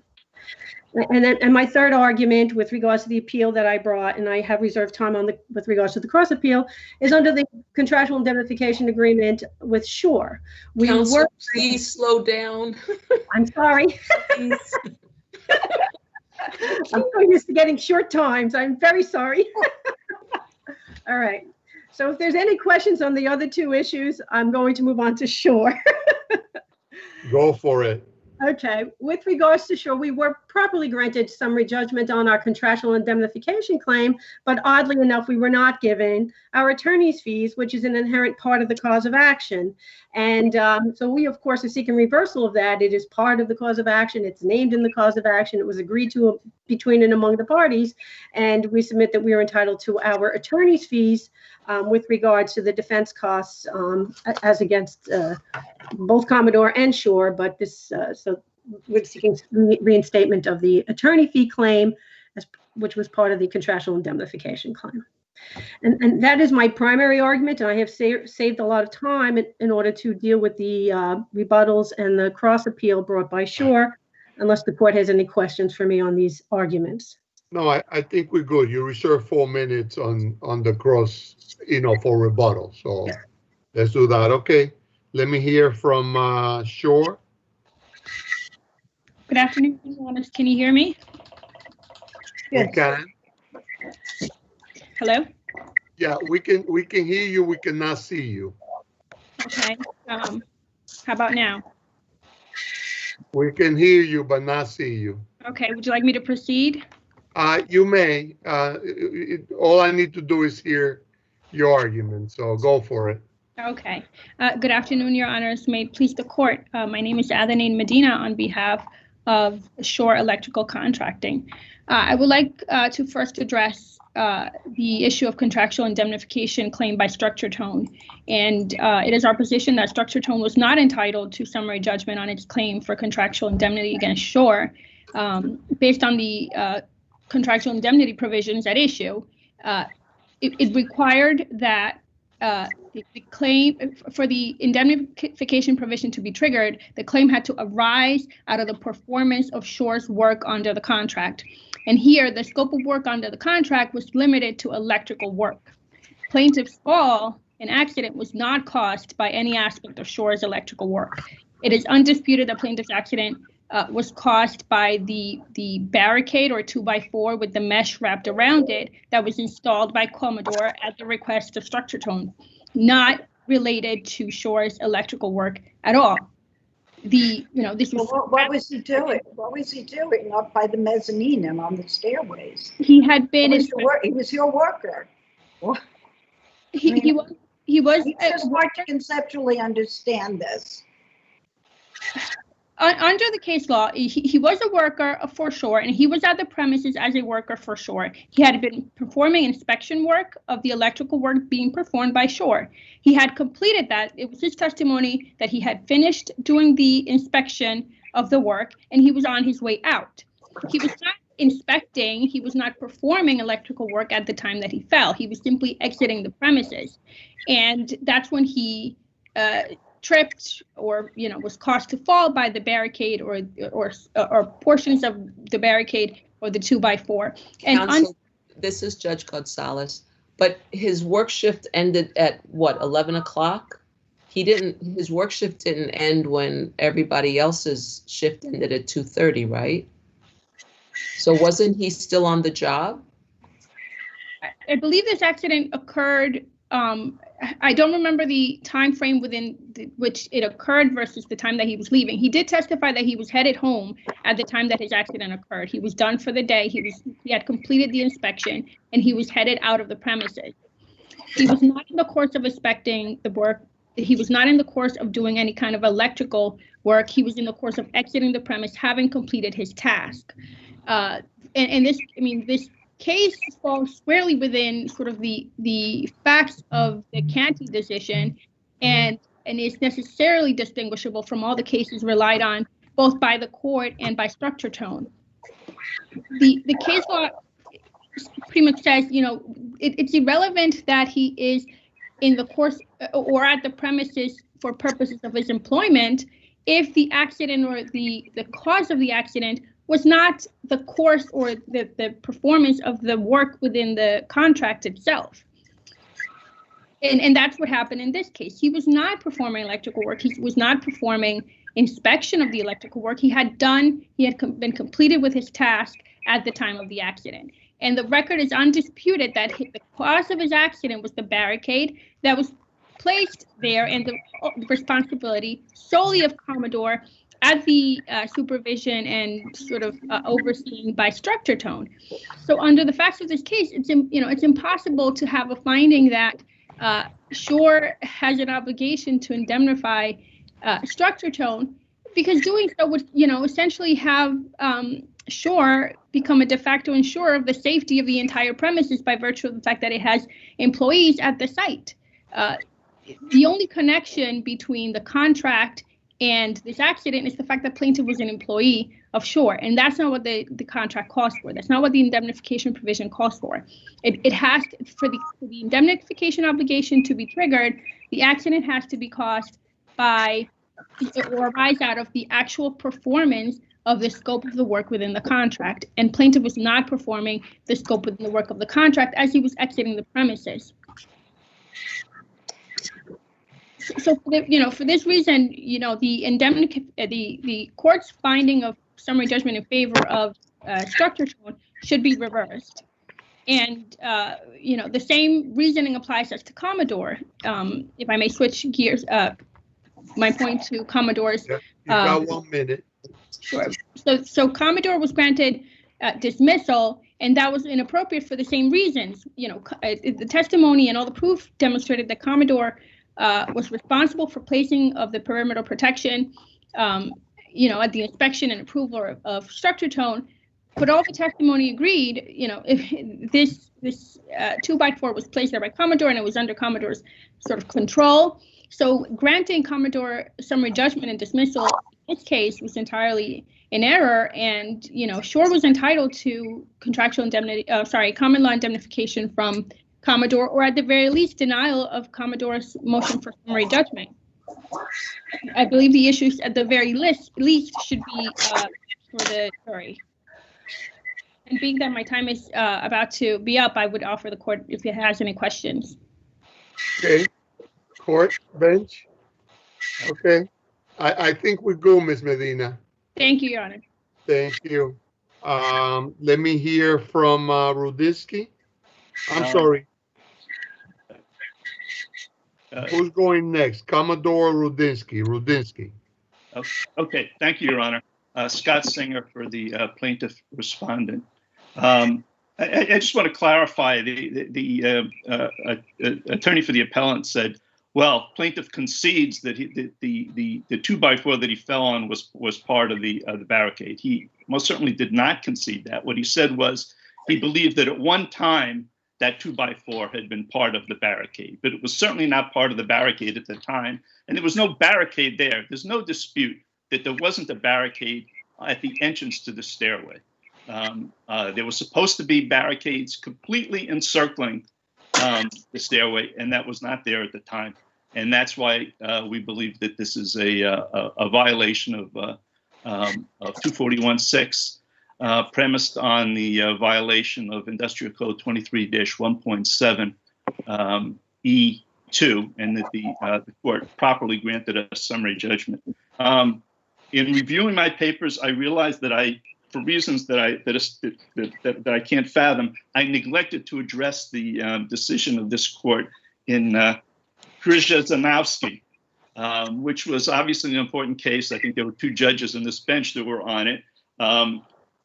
I believe Krzyzanowski actually supports our position, because what this court said in that case was that you can prove that something was an integral part of the work, but you have to offer proof to establish that it was. And in this case, there was a complete absence of proof that this 2x4, loose 2x4 that was wrapped in netting, was an integral part of anybody's work. So under that decision and the other decisions cited in my brief. And who was responsible for introducing that proof, Mr. Singer? I mean, Commodore is the sub that was responsible for the drywall and the carpentry work, right? Between the defendants, I can't say who would introduce it, but there were plenty of people there. I assume that somebody could have produced some proof about it, but there was none produced. And in Krzyzanowski, there was proof. There was proof that there were boards. The board that the plaintiff, Mr. Krzyzanowski, tripped on was a board that was the boards were placed there every day and removed every night, or the opposite, taken away every night. And they were moved, and they were presumably part of floor protection. There's no indication that this was floor protection or barricade protection or anything else. It was just a piece that had presumably been part of the barricade that had been removed. We believe that for that reason, the integral part of the work exception does not apply, and that because there was a clear tripping hazard, that there was a violation of 23-1.7 E2, which applies to work areas. Conceded this is a work area. And also of you're not saying that it doesn't apply. You're saying that it wasn't your burden to introduce evidence with respect to whether that 2x4 is an integral part of the work, right? Justice Acosta, I stand corrected. I'm saying there was no evidence in the record establishing that. Correct. Obviously, under Krzyzanowski, this is the kind of thing. If you can prove that it was an integral part of the work, then it's at least the jury question. But this was not the case here. There was no such evidence presented. Thank you for the correction. If there are no other questions, I'll rest on my brief. Thank you. Thank you, Mr. Singer. Let me hear from Commodore. Hi, good afternoon, may it please the court. Todd Paradise for Commodore. Just a couple points of facts, if I may here. The things get lost with all these facts. There were actually two versions offered by the plaintiff. One, the testimony that occurred before Commodore was brought in the case. There were several defense depositions, and then he testified a second time. The first version, he said that he tripped over a partially pulled back barricade at the top of the mezzanine stairs. We call it the Gucci steps. That was 15 to 18 inches long, was wrapped in some protective netting and was sticking out of the protection. He then testified sometime later when I questioned him, no, the opening at the top of the Gucci steps were fully open, and the debris that I tripped on was actually a 2x4 on the ground wrapped with this netting. It was just loose on the ground. Why is that important? What did Commodore do? Commodore put in the protection. Everybody agrees that. However, around the mezzanine level, all the testimony establishes, including by the #1 person for structure tone, Kevin Mulvey, that Commodore installed netting around the mezzanine and toe board. Toe board is about 6 inches wide, a 1/4 inch thick plywood. It cannot be confused with a 2x4 plank. I believe that Shore's attorney said, well, Commodore installed that protection, that 2x4. No, we did not at that location. That was never our work. There was fall protection at that location, but it was in the form of steel cabling all the way around. Nobody seems to mention that. They say that there's wood and there's netting, so therefore it must be Commodore. Commodore did its protections. It was approved by Structure Tone, accepted by Structure Tone. We then walked away, and there's no evidence that anybody told Commodore, come back and fix this. There has to be some type of nexus. So you had, so Mr. Paredes, you had no responsibility for removing wooden barricades when the workers were given access to the stairs? None whatsoever, Your Honor, unless Structure Tone or its agent, the safety rep, Total Safety, came to us and asked us to do so. And the record is clear that never happened here. And the judge said as much in her decision. And she pointed out that we turned over these barricades, all of the barricades, to Structure Tone, and they accepted it, became their property.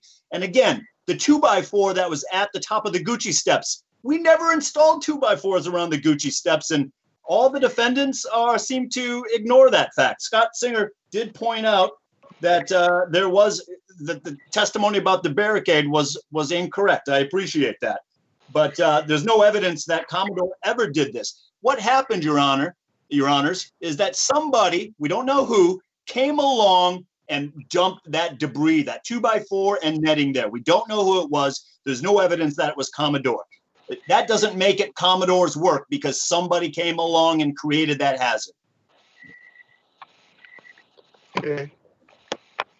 Thank you, Mr. Paredes. Let me hear back from Structure Tone. Yes, I will try to be slower this time, and I'm going to first address Shore's argument. And Shore's argument that it was not doing work under the scope of work, which is incorrect, and there's testimony in the record by the plaintiff that he said he was on the mezzanine level as he was inspecting the day shift's electrical work. That's at page 180. Then he testified at page 244 and 245. I was preparing to lay out some work for some future days ahead, so I was trying to get a jump on what was existing or not existing. And then he was questioned about his accident report at page 244 and 245, wherein he said the accident actually happened at 2:30. That would have been the end of the day shift, but for the workers, but not for the foreman. And he was the foreman. He worked a 12-hour shift. So he had about 4.5 more hours to go. And that's at 244, 245. So he was definitely performing work within the scope of his contract with Structure Tone. He was not ending his day. He didn't do an inspection and then leave. And I wanted to point that out. And then with regards to their argument about not owing indemnification, I want to just point to some very recent decisions from this court in Cackett versus Gladden and Ramirez v. Alma. The duty to indemnify under the I'm sorry, did you have a question? No? Okay. Under the agreement was triggered by the fact that the accident arose from plaintiff's performance of his work as an employee of Shore. And so we were certainly entitled to our contractual indemnification rights against them. And again, I also submit we're entitled to our attorney's fees with regards to our defense costs. Yeah, can you address the issue that Mr. Singer raised with respect to the burden to introduce evidence with respect to whether the barricade was an integral part of the work? It's a defense that's being raised by the defendants, and it is a defense we addressed and raised. But I do want to again point to the plaintiff's exact testimony, which is at 186, 187, and I have a number of other references, but the plaintiff testified that it appeared that the 2x4 was part of the barricade system. He agreed that it was part of the barricade system. And Commodore's argument is pure speculation that somebody dropped the board there. Every party testified about the barrier protection system, and plaintiff himself identified the wooden board as part of the barrier protection system that was at the top. Counsel, this is Judge Owen. I hear what you're saying, but Commodore's attorney made a pretty impassioned argument saying that, yeah, he admitted that they put the barriers up and that they constructed it, but that nobody ever told him to come back and take them down. So where in the record is it that you can point that there's a factual issue that actually they have came back and took some down? Well, there was also testimony, and it was by Mr. Molbach, who was in charge of the safety at the site. He was of total safety, and he testified that Commodore had people specifically assigned to walk the project just for the purpose of restoring and inspecting barricades and remedying any problems on a daily basis. That's at 1957 of the record. So there was testimony about that they didn't say, oh, here, we made a barricade and now we're walking away. They were on site every day, all day, had ongoing responsibilities. They even admit about doing the netting. Part of the plaintiff's argument is that the netting was pulled back. So they absolutely had ongoing responsibilities. They were performing work within the scope of work, and we were entitled to our contractual indemnification rights against them too. So that's my argument with regards to the other two parties. Unless there's any other questions from the court, I rest on my brief. I think we're good. Thank you all. Thank you. Thank you, Your Honor. Thank you.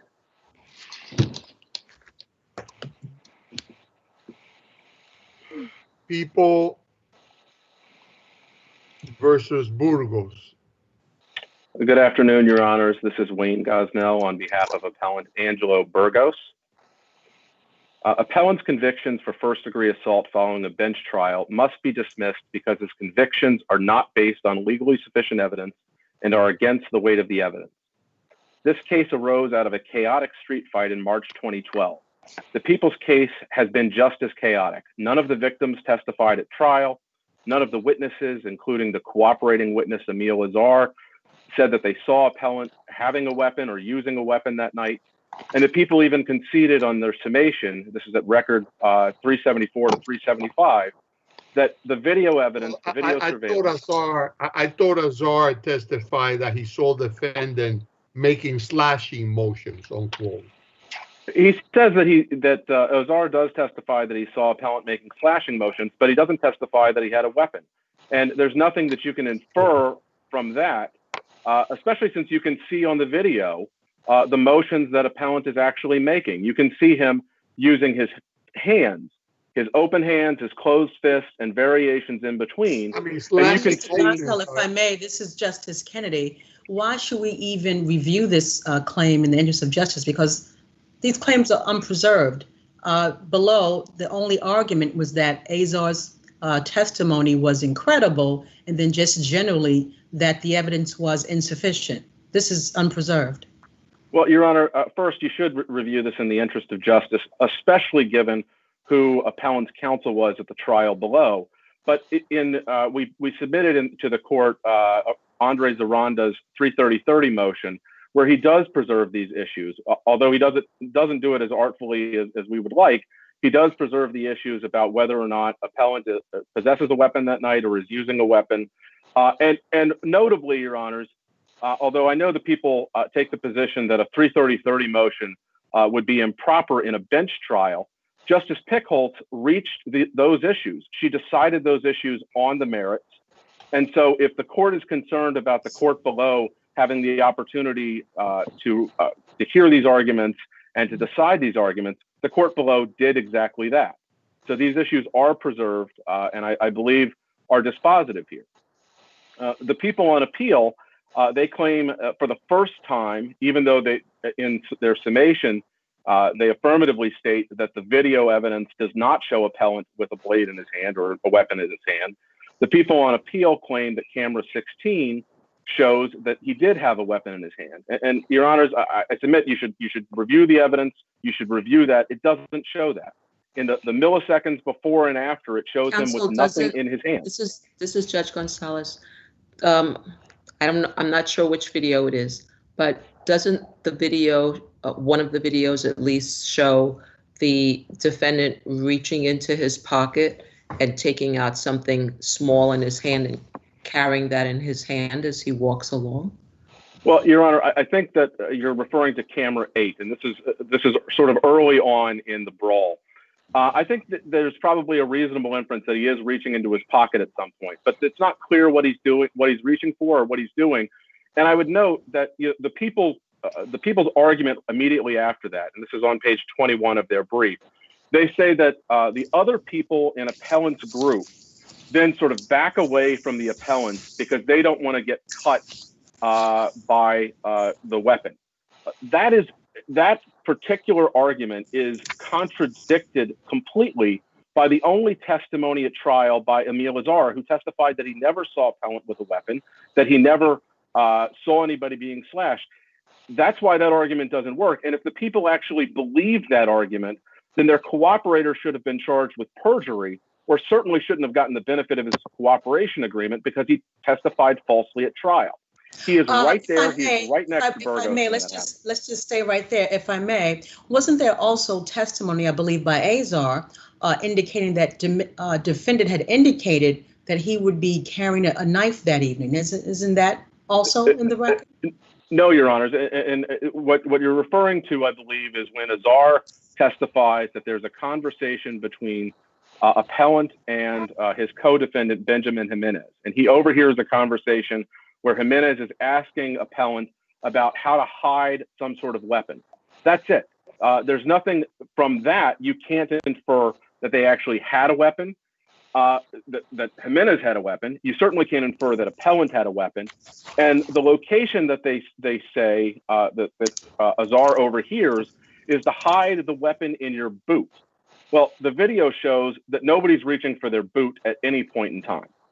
And in terms of, I know in a prior case, Justice Gish asked some questions about accessory liability, and I'd like to address that for just a moment, because if Appellant didn't have a knife or didn't have a weapon, then the people's backup theory is, well, he can be convicted of these counts as an accessory because Jimenez had a weapon and Jimenez caused these injuries. This court's case in Tatiana N makes very clear that that's not the standard. The standard isn't whether or not a co-defendant has a weapon. The standard is whether or not the accessory knows that the co-defendant, that the principal has a weapon and is using it, and then continues in the fight.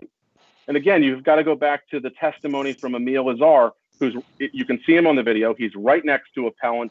He's right in the middle of this scrum. He testifies he never saw a weapon. He testifies he doesn't know anybody was being slashed at the time. He didn't know it until after he was arrested.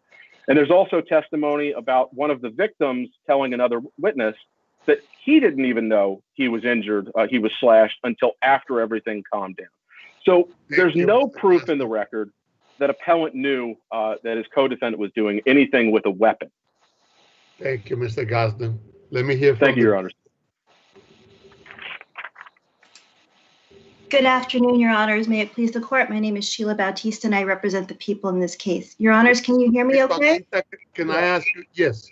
Let me ask you a preliminary question with respect to one of the video footage from camera 16 that was not included in the uploaded footage. I know that it was alluded to in the appendix, but Your Honor, according to the correspondence that I have from my adversary and from Mr. Ramos at the Appellate Division, all of these videos were provided to the court prior to this argument date. And it's my understanding that my adversary confirmed with Mr. Ramos that all of these videos were provided. If there are any videos that this court needs to see, camera 16, then hopefully I agree with my adversary that they should be in the record, and I ask that the court accept them as part of the record. Okay. But it is my understanding that these were provided to the court, and that the court confirmed with us that they had been received. okay. Thank you, Ms. Bautista. You can continue. I'll start the clock now. Thank you, Your Honor. Your Honors, Justice Pickholt announced that after reviewing all the evidence, the video, everything, defendant was guilty of first-degree assault. There are several key points of the surveillance video that support the court's finding that defendant slashed the victims. I urge this court to review those moments in the video in slow motion, just as Justice Pickholt did. Specifically, the moments that show that defendant slashed these victims are the moment when he reached into his pocket and started slashing at the victims while his companions visibly backed away. There's the moment that the defendant picked up something off the ground during the fight. And there's the moment on camera 16 where a defendant raised his hand. And if you look at this footage in slow motion, in the lower right-hand corner, he has something in his hand as he is slashing at the victim. Your Honors. Counsel, this is Judge Gonzalez. Are all of your references right now to camera 16? Your Honors, my earlier references where the defendant reaches into his pocket and when he picks something up off the ground are to camera 8 on People's Exhibit 1. The part where you can see the object in defendant's hand is on camera 16 at 4:29 and 36 in the lower right-hand corner. And Your Honors, during summation, the prosecutor specifically said on page 366 of the appendix, the defendant has a, quote, a blade in his hand. He has, quote, he has taken out the blade and is making slashing motions. It was this prosecutor's theory at trial that the primary attacker in this case was the defendant. Also, as Justice Kennedy pointed out, the defendant's legal sufficiency arguments are unpreserved and cannot be preserved by way of a 330-30 motion. This court decided that last year in People v. Esquilin, which is at 174 AD 3rd 458. So again, I urge this court to review the surveillance video in this case in slow motion, just as Justice Pickholtz did, to see the evidence that supports the court's finding. With respect to the other points in the defendant's brief, after reviewing the 44010 record, Justice Pickholtz. Ms. Batista, if I could just go back for a second, I was on mute mistakenly. Let's talk about video 4. What, if anything, was depicted in video 4? We talked about number 8 and 16, but what about number 4? Your Honor, video 4 showed what happened between the defendant and the women who he was having a verbal argument with before the physical altercation. So video 4 shows the defendant as the aggressor. His friends and companions were trying to break up the argument between the verbal argument between defendant and the two women in front of the restaurant before the physical altercation started. So video 4, that's what that shows. Thank you. Thank you. With respect to the 44010 motion, with that decision, Justice Pickholtz properly found that the people here did nothing wrong and that defense counsel was not ineffective. Your Honors, in this case, the people they disclosed the information of the complaining witness well before he testified, and defense counsel effectively used that information. The defense attorney cross-examined the complaining witness with that information. He effectively represented defendant in that manner. The record fully supports the finding of Justice Pickholtz that defense attorney knew the day before defendant waived his right to a jury trial, knew about this complaining witness. And given the relationship between the defendant and his attorney in the past, You mean the two prior representations? The two prior representations, defense counsel did well. He got the defendant youthful offender education. He got a case dismissed against defendant in 2006. Despite being suspended as attorney back then, defendant still hired his attorney in this case. There was no But at the time that he represented him in this case, he was suspended in the Second Circuit, but not in the First Department. He was properly admitted. Correct. He was properly admitted in the state of New York, and he lawfully represented the defendant in the state of New York. There was no legal or ethical responsibility to disclose the federal suspension, and ineffective assistance is judged by the prevailing professional norms. When there is no legal or ethical responsibility to disclose something, then a person is not in violation of any prevailing professional norm when there is no legal and ethical responsibility. Your Honor, in light of all these arguments, unless the court have any other questions, the people rest on our brief. Thank you. Thank you, Ms. Bautista. Your Honors, I just want to respond. 1 minute. Thank you. Very quickly, with respect to 2 minutes. Thank you, Your Honors. I just want to respond quickly. I mentioned before, I was asked a question before about whether Azar saw Mr. Burgos making slashing motions. He's referring, that's a conversation that he's referencing. He doesn't actually testify that he saw it at the time. He's saying that Burgos made that during the conversation.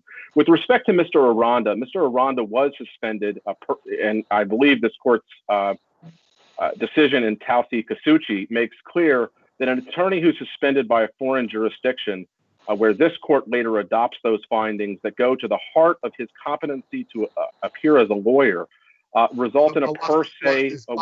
What's positive is when we adopt the reciprocal discipline. Until we do so, that attorney is fine practicing in the state until he's either interimly suspended or we adopt the Second Circuit suspension as a reciprocal discipline.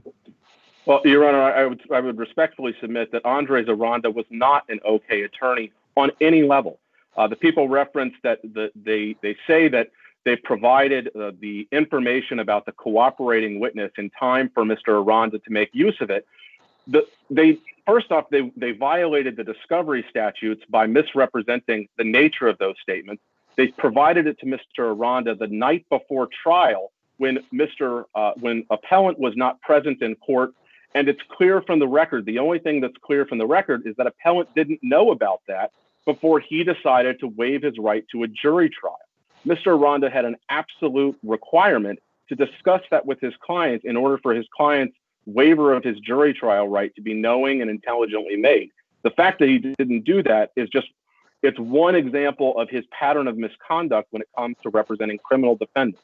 Mr. Aranda continues to be suspended today. He shouldn't have been representing anybody in a serious matter or any matter back then. And his representation of Mr. Burgos fell far below the professional norms required in this state or any other. For the reasons thank you, Your Honors. Thank you. Thank you both, Ms. Bautista and Mr. Gaston.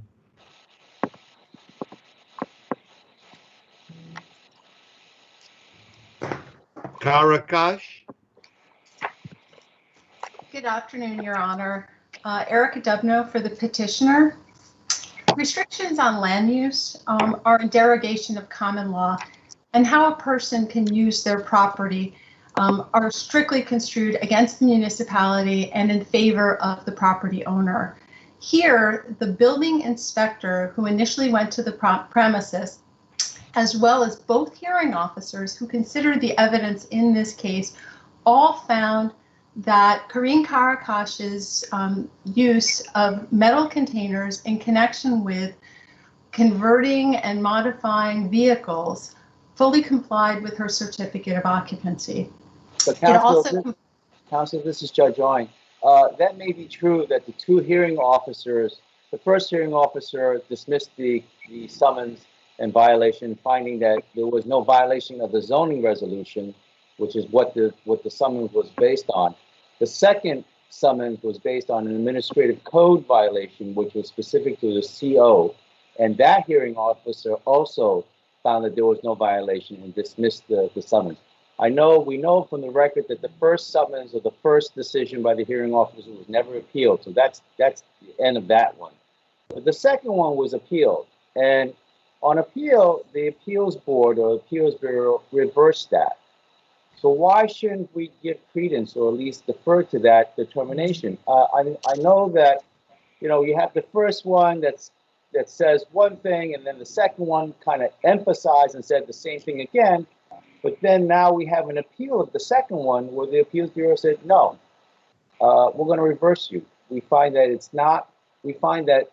you violated the CLO and you haven't demonstrated or you didn't carry your burden to show us that the storage containers were being used in furtherance of what the CLO allows you to do. So why shouldn't we defer to that? Thank you, Your Honor. I welcome that question. First, you mentioned the original determination by the hearing officer. Right. And you said that was under the zoning law. That is correct, but it's section 32-00 of the zoning resolution, which relates specifically to use, how the property. It ropes in group 16, correct?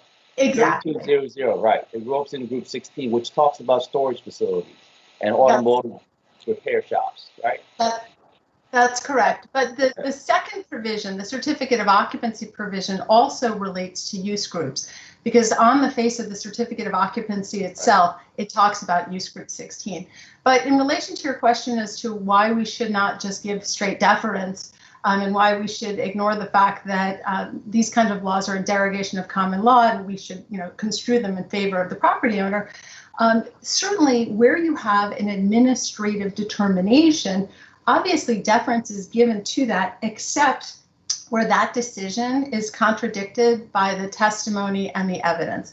Here, the only testimony related to the fact that the containers were going to be used in connection with the automotive properties of the owners there. There was no testimony that they were being stored. And I'm sorry. Yes, so that's exactly right. The Appeals Bureau, I mean, I read the transcript before the second hearing officer, and the Appeals Bureau came down with the determination. They disagreed with the hearing officer, and they found, contrary to what he believed, that was demonstrated in front of him, that there was no violation of CO.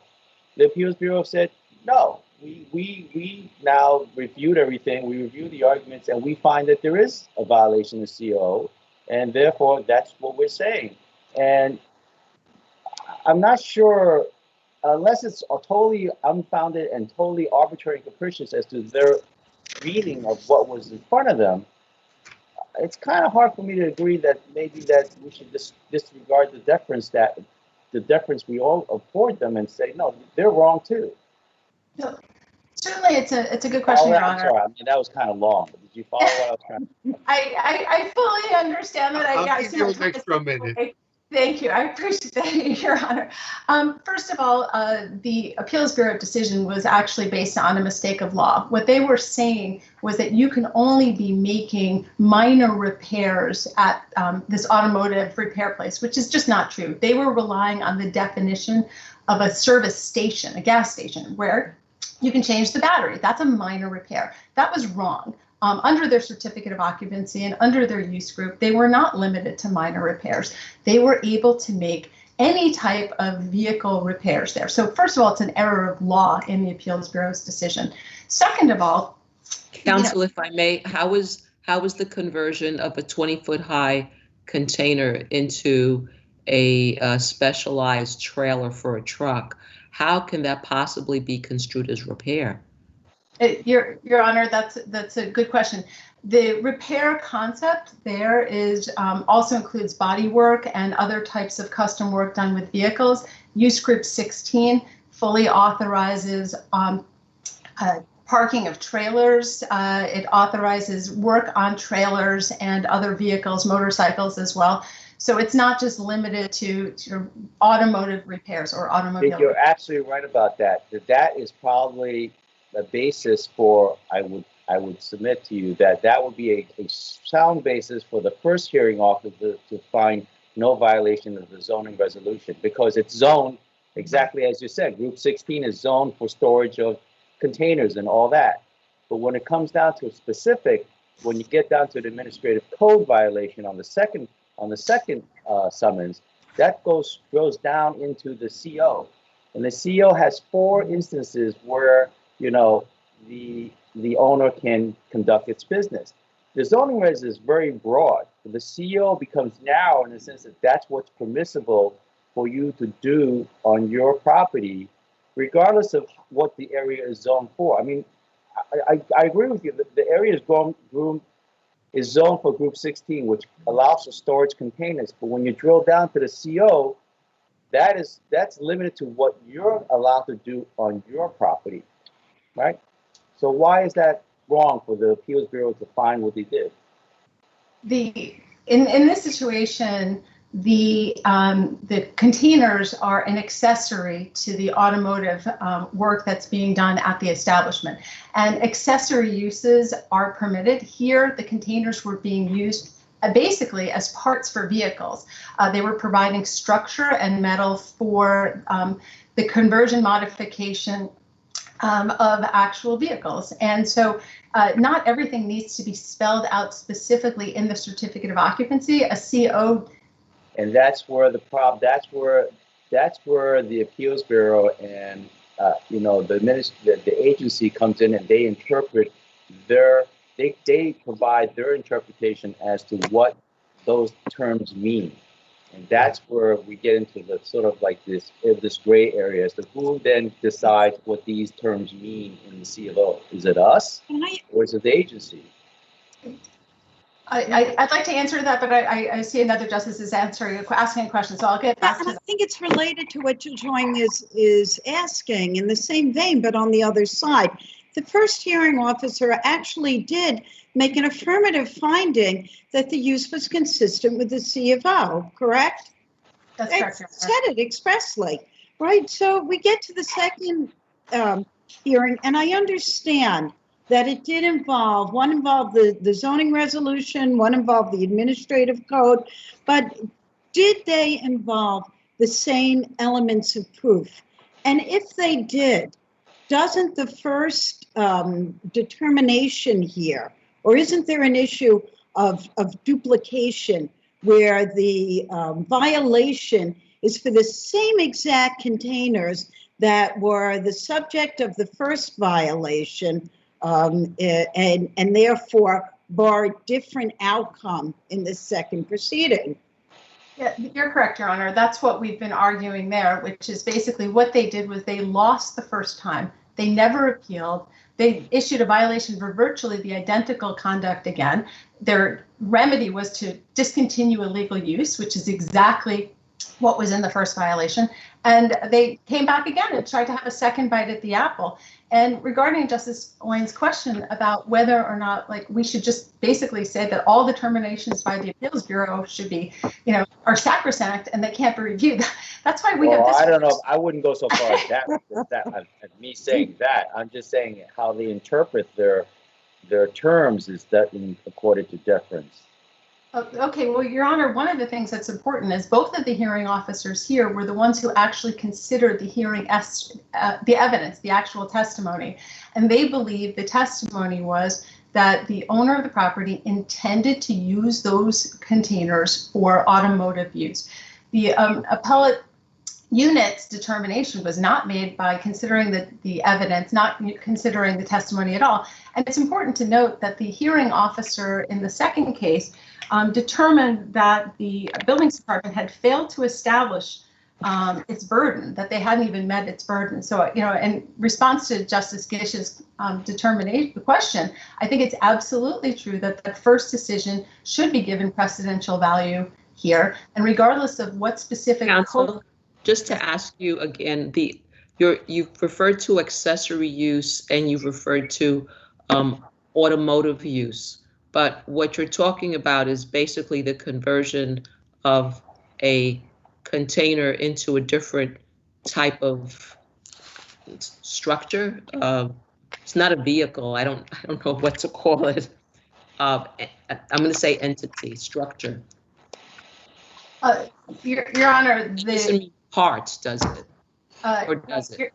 Your Honor, they are not taking the containers and turning it into a new vehicle. What they're doing is they're taking existing vehicles and they're modifying the existing vehicle to use the container as a structure of metal and parts for it. So they're not just turning that container itself into a vehicle that never existed in the first place. And so it is a distinction, Your Honor. But I just want to say one other thing. Let me see if I can understand this. You're running out of time, and I wanted to hear the answer to the question of duplication that Justice Gish asked. We do believe it's duplicative. We certainly believe that all of the essential elements are the same. The certificate of occupancy includes the use group 16, specifically on the face of the certificate of occupancy, and it's a relevant consideration under both of the violations. Okay, thank you. Thank you, Your Honor. Thank you. We've given you plenty of time, although a lot of it was taken up by the judges. So, and I appreciate it, Your Honor. Let's hear from the board now. Yes. Can you hear me, Your Honor? Good afternoon. Yes, my name is Elizabeth Friedman. Yes. Good afternoon. I am appearing for the respondents in this matter. Your Honor, our position is that by the provisions, plain meaning of the administrative code, the petitioners are in violation of the administrative code. Counsel, I'm going to start off with what Justice Acosta said about the duplication of the notice of violation. You get the first violation, okay, arguably it's for a zoning resolution. And then you come back several months later with the same set of facts, and now you're putting it as a violation of the administrative code for CO. Why is that permissible? Why, that's like, how many times are you going to come after the establishment, because you lost the first time, you didn't appeal it, so that now becomes problematic, I would think, because that first summons now, based on the zoning resolution, which I thought is very broad, says, you know what they're doing is fine. They're not violating anything. And then you have a second one that comes down, and then that gets reversed. So how's that? I mean, well, Your Honor, what's wrong with that, don't you think? Or no, Your Honor, actually, as the appeals unit specifically stated in its appeals decision, in fact, that prior summons was brought under a different provision, the zoning resolution, 32-002. Different evidence? Different evidence? Different evidence? Well, the evidence was certainly that there were these containers, shipping containers being stored on the property. However, there were other problems with that particular summons. It was brought against the wrong party. It was also cited. Let me stop you there because I want to go through each element. All right, so the first one was brought against, actually, may have been the husband who used to be the co-owner. It's a little unclear, but that was a non-existent person. But the petitioner here stepped in that first case, and she said, I'm the owner, and it was prosecuted against her. So why should it make a difference that because you made a mistake and named the wrong owner, that somehow that makes it a whole different proceeding? When in fact, this petitioner stepped in and she took responsibility for whatever it is you were claiming was a violation. Because we are saying that under the zoning resolution, there are other elements of proof involved. Well, in that case, wait, we're talking one element at a time. You said it's a different party. It's not really a different party. That's not your strongest point, right? Okay. Then let's go. It would have been subject to dismissal. I want to go on. The next thing is that it's the same place of occurrence. No dispute about that, right? That is true, Your Honor. It is the same premises. That's right. It did occur on a different day, correct? But they weren't, in fact, the same units. They weren't new storage units that were placed there. So while it was a different day, it was basically a continuation of the situation that existed from one summons to another, correct? Your Honor, I'm not sure about that. I am not sure whether they were the exact same shipping containers. From the record. So now we get down to the final element as noted in the oath decision. And it said it's either under the same section of law, which it wasn't, right? That's what we're talking about here. Or different sections of law, but the same elements of proof. So tell me, what were the different elements of proof for the zoning resolution violation as opposed to the administrative code violation? The administrative code violation dealt with illegal use in a commercial district. That was what was cited in that particular case. What we're talking about was storage in violation of the C of O, right?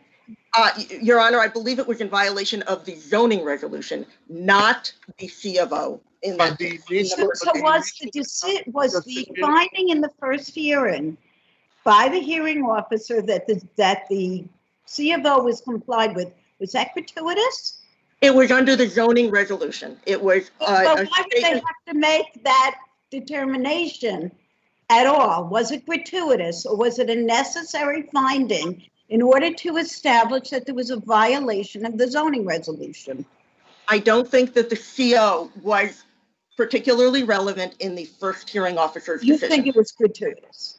I think that basically that decision was made as a violation of the zoning resolution. And here we have a specific administrative code provision, which basically makes this particular use, the presence of these shipping containers, is a change that is inconsistent with the certificate of occupation. The C of O. So a specific finding regarding the C of O was necessary in the second one.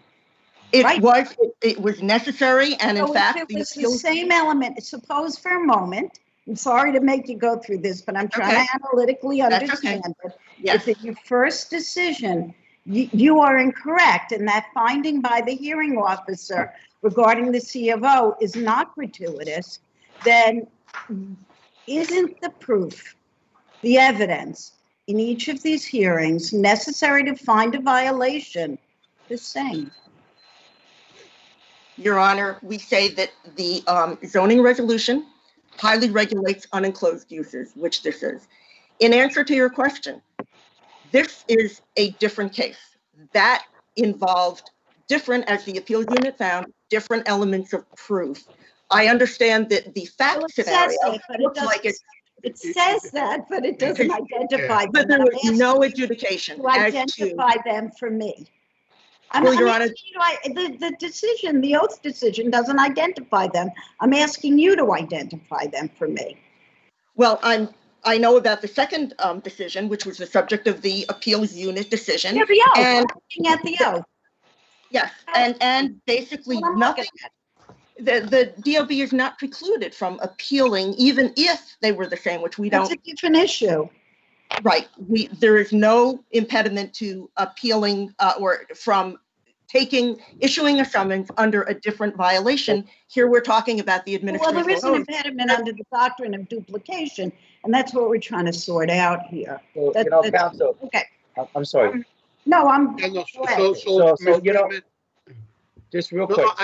I just on this issue of duplication. So you're basically saying that in a matter involving the same, everything is the same, except that you can bring a summons under the zoning regulations and lose and not appeal, and then bring another summons based on a violation of the certificate of occupancy and not prevail, and then bring a third one. So basically, you can bring as many summons as you can until you win. Is that? It depends on what provisions of law are being cited. It does depend upon the particular cases.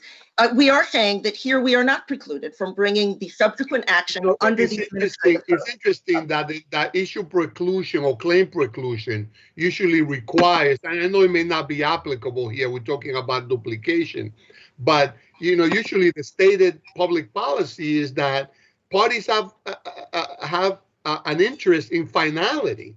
That once an issue has been adjudicated, whether by an administrative body, basically you are required to bring in all of the claims that should have been brought and deal with all of them, rather than piecemeal, failing to appeal, and then basically wear down the defendants on an expenditure of attorney's fees until you prevail. That just seems odd. It was in response to a complaint that was brought. It was many months later. It was not on the same date. So we're not talking about multiple summons being issued on the same date. As the appeals unit said, a summons, it's specific when a summons is duplicative. It is duplicative of another summons when each cites the same respondent at the same place of occurrence on the same date of violation under the same section of law. Counsel, Yes. This is Judge Arnn. I'll make it very simple for you. I'm looking at the first summons. The first summons that was issued for ZR 32-00 violation. The remedy there was discontinue illegal use, period. I'm looking at the second violation that we're talking about here. And in that second violation, the remedy is discontinue illegal use or amend CO. Two different remedies. So that goes to your argument that you're saying there are two different things going on here, and that the first hearing officer, when he did say or wrote in or draw in the CO, that wasn't necessarily what was being put as a remedy in terms of the first summons. He said it because I guess, I mean, we don't have a record of the hearing there because we just don't have the summons. So what do we do? Entirely different remedy, Your Honor. Yes, exactly. So what do we do with the earlier decision that found that the use was legal non-conforming use? So basically, you didn't appeal that. So as far as I'm concerned, that's the use. The use is legal, although it's non-conforming. Now you claim that basically their only remedy is to seek an amendment of the certificate of occupancy. Because, Your Honor, even if the use was a legal non-conforming, just assuming that the use was a legal non-conforming use, it still doesn't mean that the certificate of occupancy doesn't have to clearly state what that use is. Simply because it's legal there, it has to still be on the certificate of occupancy in the. So, counsel, to ask this in a slightly different way, discontinue the illegal use under the zoning resolution is different from discontinue the illegal use under the certificate of occupancy. Is that what you're saying? And let me just continue for 1 sec. Because the zoning resolution cannot be amended, but a certificate of occupancy can be amended. Am I right? A certificate of occupancy can be amended. The petitioners would have to apply to DOB to get a declaration or to seek to amend the certificate of occupancy. If that request was denied, the petitioners have a remedy. They can appeal that decision to the Board of Standards and Appeals. And then in that case, there would be a record. If their appeal was denied, they could take that up on Article 78 review. There is a remedy here to seek to amend the certificate of occupancy. Under the C of O. Under the administrative code or whatever, or seek a declaration. But I'm saying you can amend the certificate of occupancy, but with respect to the zoning resolution, your only option really is to cease the illegal use or challenge that particular section of the resolution under an Article 78. Or, Your Honor, you can also seek to obtain from the agency a declaration that the use complies with the zoning resolution. That is another option as well. Thank you, Ms. Friedman. We've gone a long time with this. We just asked, I just want to point out one more thing. By their logic, would it be that they can pile or they can store as many large shipping containers on their property as will fit, and that they would not be subject to DOB supervision there? They are not allowed to store these containers on their property. And in fact, as Mr. Minner pointed out, that it is a safety violation and it's a violation of the C of O and the administrative code. I will let Ms. Dubno respond to that question. Thank you, Your Honor. Thank you, Your Honor. Relating to the duplication that we were talking about earlier, I just want to point out in response to Justice Acosta's comment, this is a small business. They have been harassed. They've actually received a third NOV while this was going on, a third summons for the identical conduct again that they have to go and defend in the ECB there. As to whether or not they can just have as many containers there, the answer is obviously not. These containers are being used in connection with their automotive use there. If there comes a point where there's a situation where more than the containers there, the buildings department has the right to come back there again. We're talking about the same 4 containers that have been there the whole time, and the hearing officer determined. But that's your problem that you're going to face. That going forward, let's say we agree with you, okay, and that this is the duplication that's not proper. You going forward, you're gonna have this problem again. Next time your client may stack 6 storage units or 6 storage containers high, and you're gonna get another summons, and you're gonna go back and say no. Back then, way back when in 2020, we got the first department that says it's okay. You know what? We're okay. We got a first department. You've just then now been able to circumvent the whole process of amending your CFO. You got the first department to give you a CO instead of the buildings department to give you a CO on amending a CO. You follow that, logic? That's my concern here. Your Honor, I follow the logic there. And in the situation that we're in right now, we are not dealing with 6 or 10 or 20 containers there. We're dealing with a specific NOV that we believe was duplicated, and we had counsel. Your current C of O says parking and storage of 10 cars awaiting service. A container is not a car, certainly not when it's 20 feet high. And are you saying that the containers are awaiting service and that the containers are cars? Because I'm looking at the language of the C of O, and is what you're saying reflected in the C of O? No, we're not saying that the containers are 10 vehicles awaiting service. That's not what we're saying. What we're saying is that the use of the containers as an accessory to the automotive repair and modifications that they are able to do as a body shop. So that's what we're saying there. But we're not saying that the buildings department is banned forever from issuing an NOV for the containers. What we're saying in this situation, They issued duplicative, they lost, came back a few months later, issued an NOV for the exact same thing, seeking the identical use. And Your Honor, that's just not permissible. Thank you, Ms. Dudner.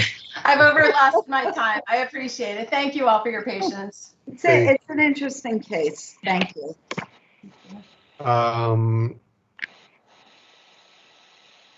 People versus Anderson. Good afternoon. Can you hear me, Your Honor? We can hear you. Excellent. May it please the court, Taylor Poore with the Office of the Appellate Defender on behalf of Jerry Anderson. Mr. Anderson is 60 years old. When he was arrested in this case, he had just found a stable job in construction. He had enrolled himself in substance abuse treatment through the Fortune Society, and he had just begun receiving mental health treatment for his depression for the first time in his life. He was starting to build up his own support system in his community. And then he hurt his back at work, and he was prescribed highly addictive painkillers by his doctor. He was arrested a few weeks later. Mr. Anderson is incarcerated right now because of his addiction to heroin. Counsel, not because of, yes. Counsel, this is Judge Owen. Your client was arrested, correct me if I'm wrong, with 27 glassine of heroin, correct? That is the charge in the complaint, yes. Well, that's something he admitted to when he took the plea too, no? What he admitted to was attempted criminal possession of a controlled substance in the third degree, so possession with intent to distribute. And I think that intent to distribute and the number of glassines on his person don't make it obvious that he was at that point already engaged in drug distribution or that it was not consistent with personal use. I do disagree with the respondent's characterization of that amount. Either way, New York courts have recognized that people living with addiction do often end up involved in drug distribution, and that is not a reason not to show lenience based on the underlying addiction. What's your comment about whether or not there's a valid waiver? Is the waiver valid here? I don't believe Mr. Anderson knowingly waived his right to appeal. The court ignored clear signs that he was confused during the appeal waiver colloquy. So first, the court never actually got so far as to elicit on the record a clear statement that Mr. Anderson understood what the appeal waiver actually meant. And then after the court gave him this basically completely circular description of the waiver and told Mr. Anderson to sign it if he agreed, that's when Mr. Anderson understandably attempted to interrupt with a question with an attempt to clarify what the court had just told him. But of course, by then it was too late. He had already signed the appeal waiver. So on that record, this court just cannot be sure that Mr. Anderson knowingly and voluntarily waived his appeal right.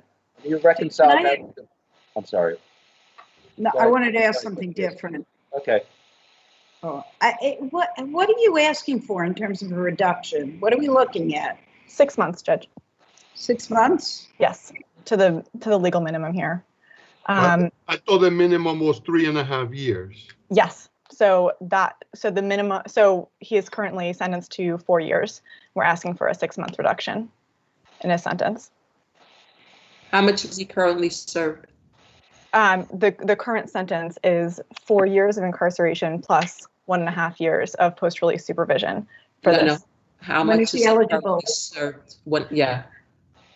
How much was he eligible? Just what was the maximum? I'm sorry. No, when is he eligible for parole? Sorry.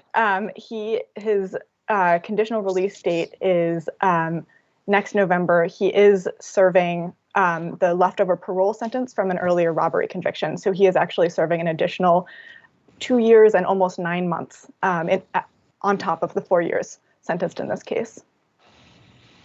So the current sentence, the sentence for this conviction or this plea ends in November 2021.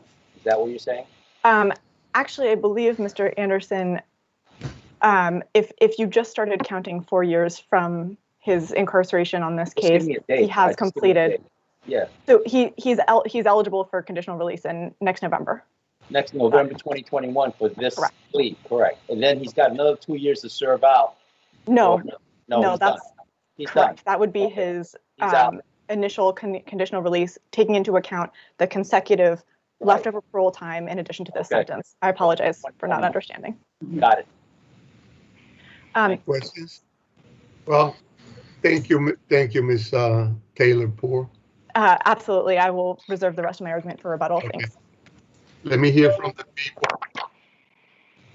Good afternoon, Your Honors. John Hughes for the people. I'd just like to start by pointing out that when defendant pleaded guilty, he did acknowledge that he intended to sell heroin. That was part of his plea, and I think both in the briefs and just a minute ago, I think counsel has tried to seemingly walk that back a bit, but that is what he admitted to doing here. So at the end of the day, this is a case where, it's not just heroin he had on his person for personal use. It's because he was engaged in the sale of drugs. This is not unusual, right? It's not unusual for junkies to be involved in selling, right? Oh, absolutely, Your Honor. And just to be clear, we're not disputing that defendant has had addiction problems. It's just simply here that he's originally charged with 2 Class B felonies. The range on that is 6 to 15. Under this negotiated plea agreement, pursuant to which he waived his right to appeal, he instead only had to plead guilty to a Class C felony. It's a much shorter range of 3.5 to 9. And then even on that, they all related to the drug issue, right? That's correct. Yes. Yeah. Both of those charges were for the same transaction. And so then on this then reduced charge, which again, the range was 3.5 to 9. Under this plea agreement, he got a sentence of only 4 years. So this is already very, very close to the minimum. And I think that the mitigating factors in this case are already reflected in the sentence as is. So for all those reasons, Your Honors, we ask that you affirm. And if you have any questions, I'll rest on our brief. Thank you very much. Okay, thank you. Okay, you got 1 minute, Ms. Taylor. Thank you, Justice Acosta. Just briefly, obviously there is a distinction between pleading to an intent to engage in drug sales and actually being at that point in time already engaged in drug sales. I think the court does understand the fact that addiction can lead to involvement in drug sales. Additionally, again, Mr. Anderson is only asking for a 6-month decrease in his sentence, and he and his trial lawyer initially asked for judicial diversion in this case because of the connection between the conviction and his lifelong addiction. And since the time of his sentence, we have only learned more about the reaches of the opioid epidemic and the fact that putting people in prison because of their addictions does not make anybody else safer. Again, 3.5 years in prison is more than enough punishment for Mr. Anderson's possession of addictive opioids. You said you asked for judicial diversion, but he didn't qualify? Is that why he didn't get it? No, I think it was just denied. That's my understanding. By the judge, exactly. And so for all the reasons I've mentioned, we ask that the court reduce Mr. Anderson's sentence by 6 months. Thank you. Thank you. Thank you both.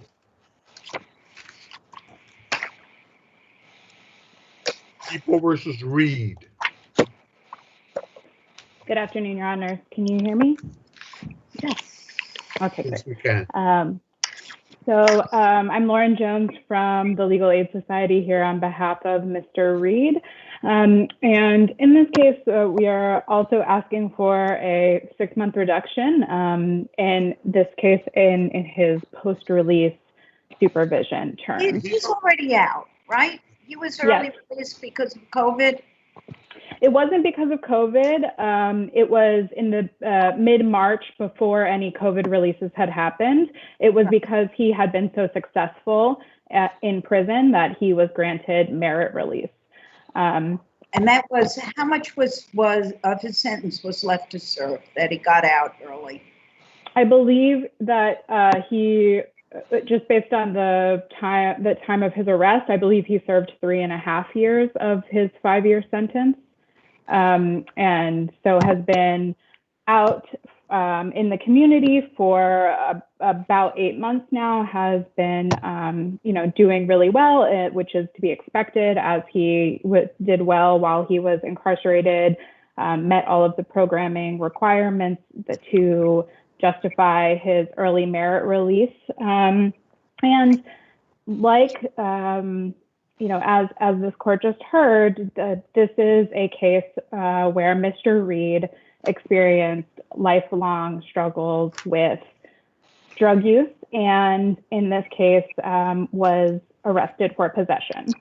Prior to this case, his arrest in this case, he had been arrested for several low-level drug possession misdemeanors, but he was never offered treatment, according to the pre-sentence report, where he says where the pre-sentence report reports that he did not have treatment in the 5 years prior. So this is a case Counsel, that really... may I ask you the following question? Why do you characterize PRS as punishment as opposed to supervision that'll prevent him from backsliding? Yes, that's a great question. I think that post-release supervision certainly has a rehabilitative component to it, but it also has a punishment component to it that the Court of Appeals has recognized in People versus K2. And it, in addition to programs, Mr. Reed is in a drug treatment program that will last 6 months. And he also has curfews, appointments where you have to travel far to get there, and then you wait for many hours where you lose essentially a day, makes it really hard to maintain employment. He can't travel out of state to see family. And then I think worst of all is this kind of constant fear that weighs over people of the threat of reincarceration. So should he miss one of those appointments, that's a technical parole violation for which he could go back to prison.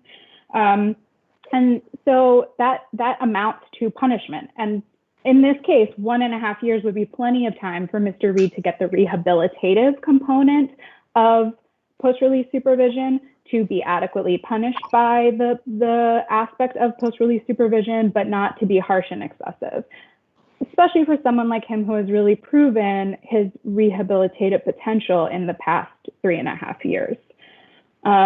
Also note he has great family support, another reason for that warrants a sentence reduction, and is living with family and is greatly supported by them. Thank you, Ms. Jones. Okay, and in rebuttal, I can address the appeal waiver. Okay. Let me hear from the people. Thank you, Your Honors. Good afternoon, and may it please the court, for the office of Darcel D. Clark, John Commendoria, for the people. Defendant, a second felony offender, asked this court to reduce his bargained for term of 2 years post-release supervision by just 6 months. He was caught stuffing over 4 ounces of cocaine into his pants during a routine traffic stop. He was charged with a Class A2 criminal possession of a controlled substance in the 2nd degree. He negotiated to have that charge dismissed to plead guilty to 3rd degree criminal possession of a controlled substance. He waived his right to appeal, and he received the bargained for sentence. Initially, I just want to correct an editing oversight in my brief. The defendant orally and in writing confirmed that he was waiving his right. He was waiving his right to appeal voluntarily. It wasn't that he understood the right, but the indicia surround that and the totality of the circumstances, as listed in my brief, sort of pushed towards the fact that his waiver was valid. With regards to the excessive sentence point, he was facing 14 years with 5 years post-release supervision as a second felony offender.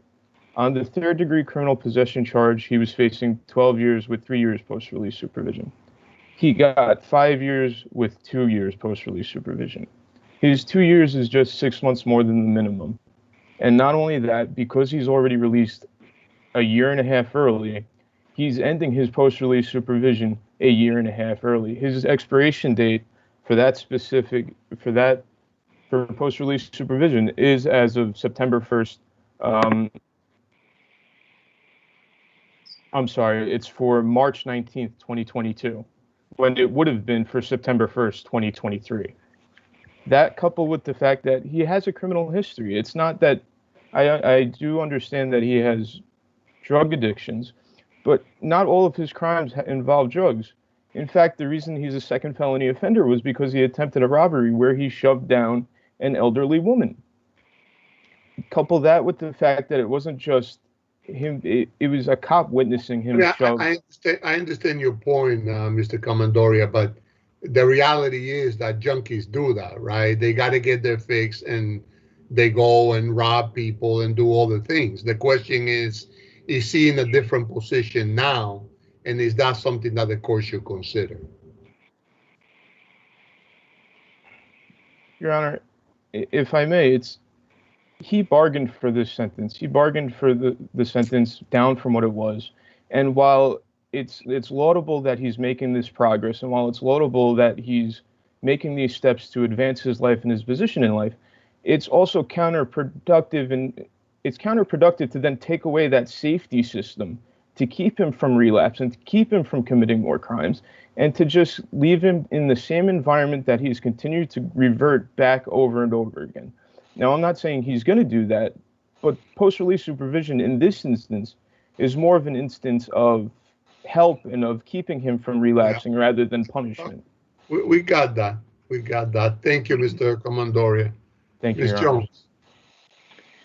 So just to briefly address the appeal waiver, as Mr. Comandora acknowledged, Mr. Reed the court never asked Mr. Reed if he understood anything about the appeal waiver in this case, which the Court of Appeals and People versus Thomas have emphasized as an important factor in the appeal waiver. The court also said a number of incorrect things in its oral colloquy, and the written waiver undeniably had incorrect statements. So the waiver in this case is unenforceable. And just on the note, it is a negotiated sentence. And, I think for a lot of negotiated sentences, the period of post-release supervision is not on the forefront of people's minds. And so, whereas now this court has— Counsel, this is Judge Arnold. I don't know if that's an accurate statement, that's not on the forefront of people's minds when you're doing a PRS. I mean, a lot of thought goes into that. So I kind of disagree with that statement. That's a pretty generalized blanket statement you're making there. And the PRS sometimes is longer than the sentence itself for a reason. Sure. It's not punitive in nature, but it's to try to get the individual back, or a system to get them back on track, and not so much to put them and incarcerate them. Right. Well, in this case, Mr. Reed was given a pretty significant incarceratory sentence of 5 years, which when the minimum was 2 years, as the maximum was 8, right? I believe that maximum was higher than that. But there were suppression. 12, right. I think that's right. Yes. But he's not challenged. He didn't challenge the 5-year incarceration. He's challenging now the PRS. He wants a reduction of the 6 months of the PRS. I mean, if he really felt that he was aggrieved by the plea or the bargain that he got, he should have challenged the 5-year incarceration. That 5 years in jail, that's a lot. That's not pretty time. Right, but at this stage, he has served his sentence, and so the question is whether or not the post-release. Actually, yeah, and I differ from my colleagues. I don't think I do. I think the PRS is punitive in this way. It's part of a sentence. It deprives your client of a certain amount of liberty. It's less punitive than being in jail, right?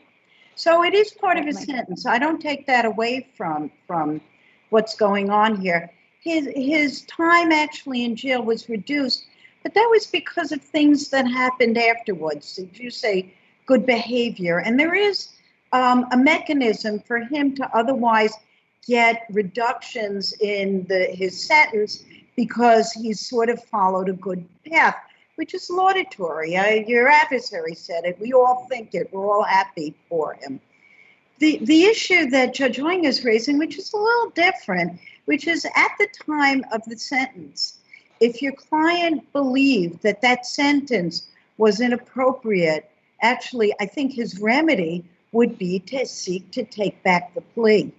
And so, this becomes a different calculus. You're really asking us to look at this in the interest of justice, because there is a waiver here. And I'm not sure. Can we look at things that happened? Judge Acosta asked your adversary this, and I'm not sure he specifically answered, but should we be looking at things that happened after he was already incarcerated and sentenced? So I would. Long question. Yeah, I mean, I think that's a good question. And I would point this court to the Court of Appeals' decision in People versus Thompson, one of the seminal excessive sentence cases where the Court of Appeals considers the defendant in that case's experience while incarcerated and his programming achievements and things, the exact same things that we're talking about in this case. And in that case, the Court of Appeals, certainly doesn't directly answer this question, but it considers that in affirming I believe, the second department sentence reduction. Thank you, Ms. Jones. Thank you. Thank you both.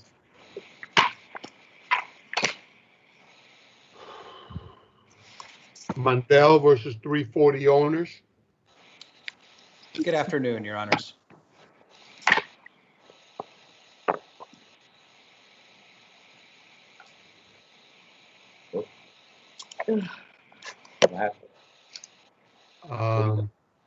Okay, we'll hear from the appellant first, for Mandel. Yes, Your Honors. May it please the court. My name is Chris Donadio, counsel for Laura Mandel, the appellant. The decision of the IAS court should be overturned for 4 reasons. First, the defendants cannot demonstrate the last time the subject area, was inspected. Second, there is constructive notice as a result of the doorman being near the area where the mat hump was created. Third, the defendants created the condition themselves by placing a mat at the scene that did not have a beveled edge. And finally, 4, that there is evidence of actual notice of a recurring condition in that the doorman, an employee, admitted to the plaintiff that the doorman knew that mat had a history of humping in the way that it did on the day of the incident. The first and primary issue for the defendants in this appeal is that they cannot demonstrate the last time they inspected the area. Counsel, this is Judge Gonzalez. When you say the doorman, you're speaking to about Frank Taveras? Speaking of Mr. Kevin Harris. Mr. Kevin Harris was the doorman who was on the scene, who was deposed. He was sitting, as he said, about 3.5 car lengths away from the area where Miss Mandel had her fall. You're talking about constructive notice there? Yes, as a result of him, yes. And then you said that someone spoke to the plaintiff about the runner, a different doorman, that would be Mr. Tavera? Yes, that was Mr. Taveras spoke to Miss Mandel. He was not deposed, but her testimony was that he had told her that the building was aware that mat had a tendency to have humps, largely as a result of not having the typical rubber beveled edge that we would see on a runner. We don't have an affidavit from him, right? From Mr. Taveras, we do not. Thank you. The defendant's issue here is in moving for that there was no constructive notice. They cannot demonstrate when they last inspected the area. We believe that is fatal to their motion, and before considering any of the arguments of the plaintiffs and the plaintiff's evidence, we believe that the motion for summary judgment should have been denied on that reason alone, per the prior holdings of the First Department. Even had they been able to demonstrate when they last inspected the area, which they cannot, we do believe that the fact the doorman, Mr. Harris, was 3.5 car lengths with a unobscured view of the area the entire 3 hours prior to Miss Mandel's fall demonstrates constructive notice. In addition, the mat that was placed was not the typical runner that we would see in a lobby.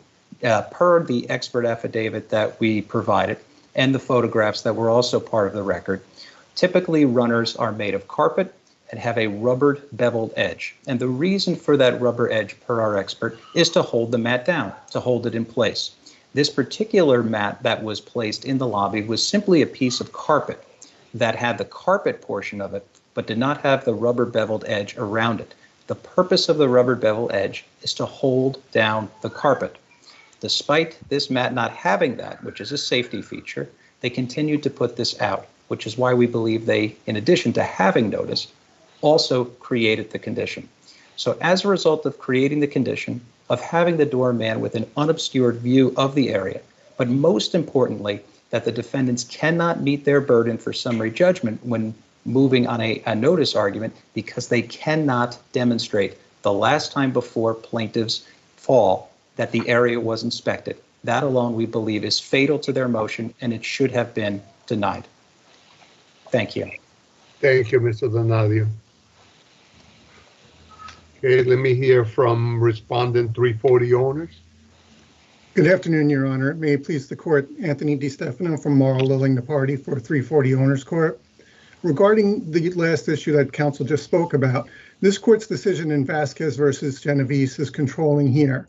In that case, this court said that since there was no evidence of a defective condition concerning the rug over which the plaintiff in that case tripped, the issue of when the defendant last inspected the rug was basically irrelevant to the analysis. Here, the plaintiff could not identify the condition over which she tripped. She said that she never saw a hump in the rug before she fell. She did not see a hump in the rug after she fell. In addition, as counsel pointed out, the doorman was right there. He immediately came to the plaintiff's assistance. He did not see a hump in the rug after the accident. Within 5 minutes, the building superintendent. Counsel, would you please reflect on the argument just raised via the testimony of the engineer, Mr. Cassell, the lack of a beveled edge, indicating allegedly that the carpet, as it existed, could not possibly meet its, how do you say it? Its use could not. Its intended use. Yeah. Its intended use. Thank you. Well, Your Honor, I think its intended use, first of all, would be was put down during inclement weather. So the intended use was to keep the marble floor dry, so that in and of itself would have been a slipping hazard. But the engineer testified that you would need it's an affidavit, a verd, that you would need a beveled edge in order to keep the carpet smooth and I guess deal with the regular wear and tear of people crossing it.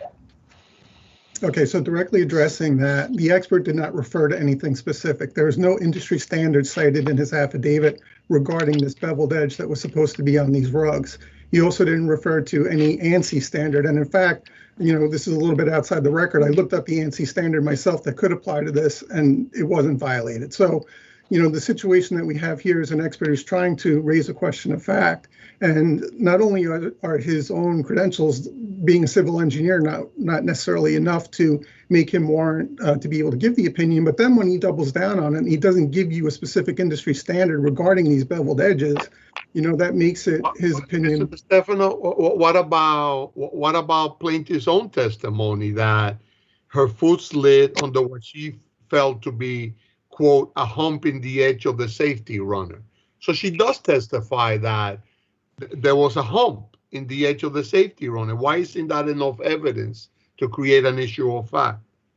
She said that her foot slid underneath it. She felt it. She did not see it either before or after the accident. And she said her foot slid.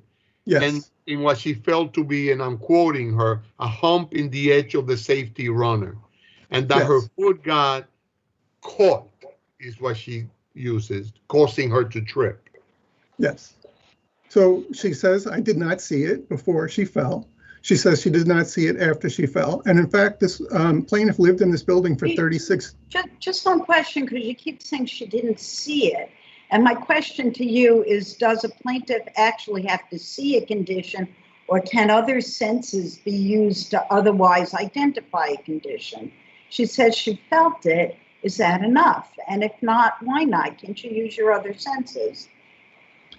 I think that she could use her other senses. However, what I was continuing on to say is that in the 36 years that she lived in this building, she had never seen this before.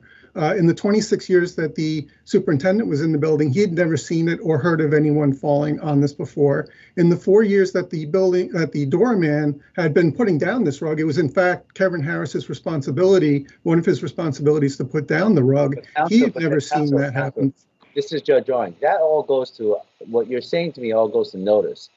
They could on one day put down the carpet or put down that runner and put it down improperly to cause a condition that will cause someone to trip. That's cause and create. I mean, I understand what you're saying, that there's been no notice, 30 years, nothing happened, incident free. You know, it's great. I absolutely hear that. But if you put down something on one day, that day that happened to cause an accident, and you put it down wrong or improperly and didn't secure it, how do you can't deny liability, or you can't deny potential liability for that, right? I mean, that's not what you're saying, right? I mean, if you cause and create the condition that causes an accident, doesn't matter if you have notice or not. You caused and created it. Yeah, unless I'm misstating the law. No, Your Honor, I think that there are certainly cases that cite that do talk about that as being part of the analysis, that there is a history of not having any issues with these carpets. And totally hear you. I totally hear you. But that one day, all you need is that one fateful day that you put down the carpet, that you didn't do it right, and it creates a condition that causes someone to trip and fall. What do you got? I'm not hearing you, but you got that one fateful moment where you just make a mistake. Sure. I'll refer the court to its decision in Budd versus Gotham House, 1783, 122, where there was testimony that the carpet in that case actually had a tendency to ripple, and this court still dismissed the case against the defendants there. So that one-day analysis is not necessarily consistent with the case law, even in a situation where the owner is on notice of a tendency to ripple. And then the last thing I'll say on that issue is that, as counsel pointed out, the doorman was, in fact, within eyesight of the elevator, and he testified that he saw people come in and out of the elevator all afternoon, that the rug was down. The rug was in fact down when he started his shift at 4 o'clock. This accident happened after 7 o'clock. So for over 3 hours, he observed people coming in and out of there without a problem. So I think that. Stefano. Thank you, Your Honor. Okay, Counsel, you got 2 minutes rebuttal. You are on mute, Mr. Donadio. Oops. Oh, sorry about that. Don't know how that happened. Thank you, Your Honor. I don't think I'll need the full 2 minutes, but I did just want to comment, picking up on what Justice Gish had asked about whether or not other senses can be used. And in fact, not only the First Department, all departments have been very clear in New York that you do not have to see a defect in order to be able to be successful on a claim of a trip and fall or slip and fall case. If it was required that you had to see it, that would immediately knock anybody who was vision impaired out of the box on a case like this, and that is not what our case law holds. So with that, I thank everyone for their time. Thank you so much. Thank you both. Nikash versus Bethel Woods. Good afternoon, Your Honor. My name is Steve Rosenfeld. May it please the court. I represent the defendant appellants in this matter. The seminal issue in this case is the misapplication of General Obligations Law 5-326, wherein both the respondent and the court below conflated what it means to be an owner or operator of a property as distinguished from what it means to be an owner or operator of an event held on the property. There's no dispute in this case that the respondent agreed to the conditions on her ticket. She purchased the ticket on the Mysteryland website, which contained an unambiguous waiver and release. This much was recognized by the court below. That's not an issue here. Where we part company with the court below is that GOL 5-326 does not apply to the waiver and release agreed to by the respondent, because the fee paid by the respondent was to SFX, which was promoter and operator of the music festival, which was not the owner or operator of the property on which the festival was held. That owner was Bethel Woods. There is no evidence which was required by that SFX was the operator of the property as distinguished from the promoter or operator of the event. It was respondent's burden to submit this evidence that she paid the fee to Bethel Woods as distinguished from SFX, and this is a burden that wasn't met. Being the operator of the festival does not equate to being the operator of the property. In fact, Bethel Woods had made an operation staff. Have seen any financial benefit from allowing a festival to take place on its property? Your Honor, No. the answer is whether Bethel Woods gained a financial benefit does not satisfy the case law as set forth under 5326. There needs to be a payment, and the case law that we cited, which again we recognize as all second department, the first department has been silent on this issue, says that the payment has to be directly made by the participant or the injured party to the owner of the property. And I would cite 3 cases, which were among the many we mentioned, all of which, again, were second department cases, Stoll-Weissenberg, Bufano, and Bruckner, all of which involved fees that were paid to the user of the property. In one case, a softball league using a park. In another place, a hockey league using an arena. A third, the New York City Marathon Roadrunners Club using the streets of New York. And in each case, the second department held that 5326 did not apply because the fee was paid for participation in a league or in the marathon. Counsel, yes, plaintiff, first of all, is there any evidence that has been produced that the plaintiff affirmatively checked a box acknowledging that she read and agreed to the terms and conditions of the waiver?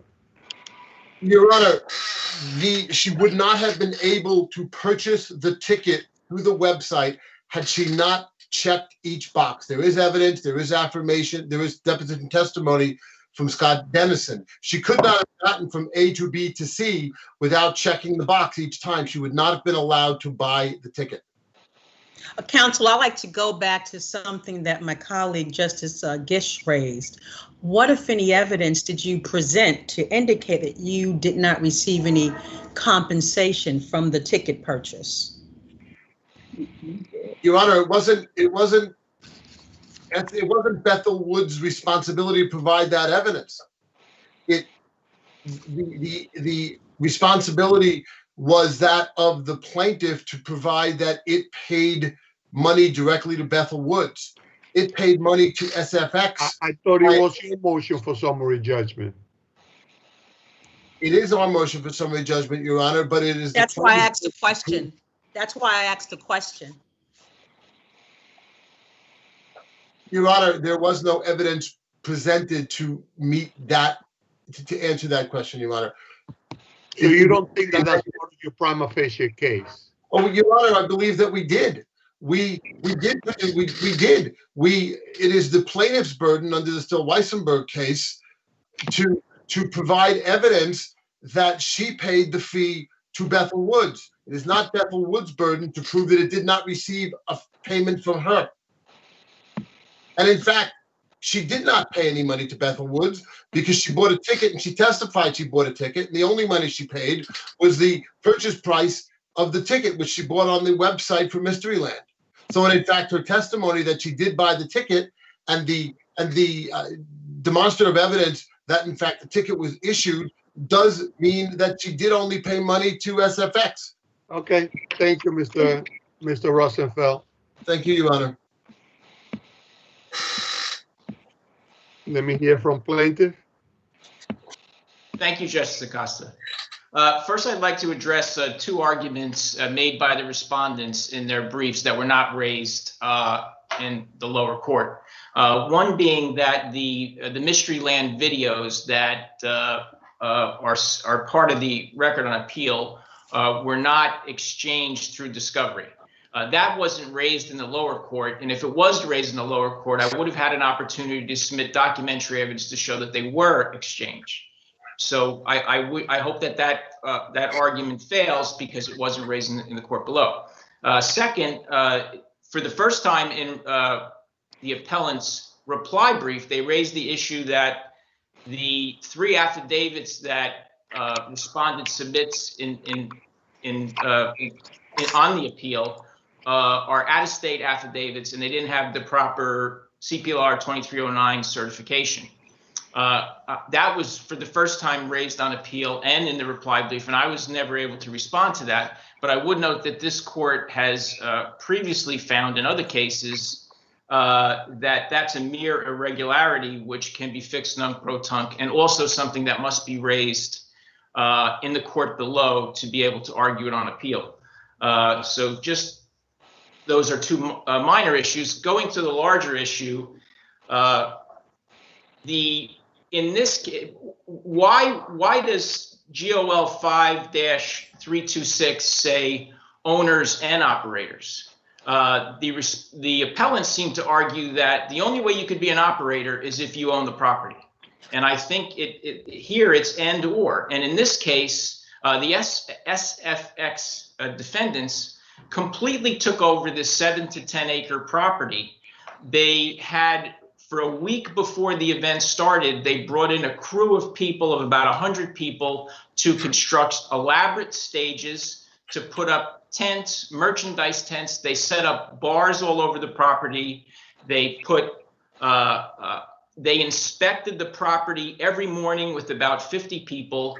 They really, even though Bethel Woods perennially operates this particular property, for all intents and purposes, the SFX defendants became the operators of this property for the length of this event. They had almost 900 people working for them at this property. And so I say that they stand, that the lower court was correct in defining them as an operator under the circumstances in this case. Thank you. Okay. Thank you, Mr. Bursick. Counsel, you got 1 minute. Yes, Your Honor.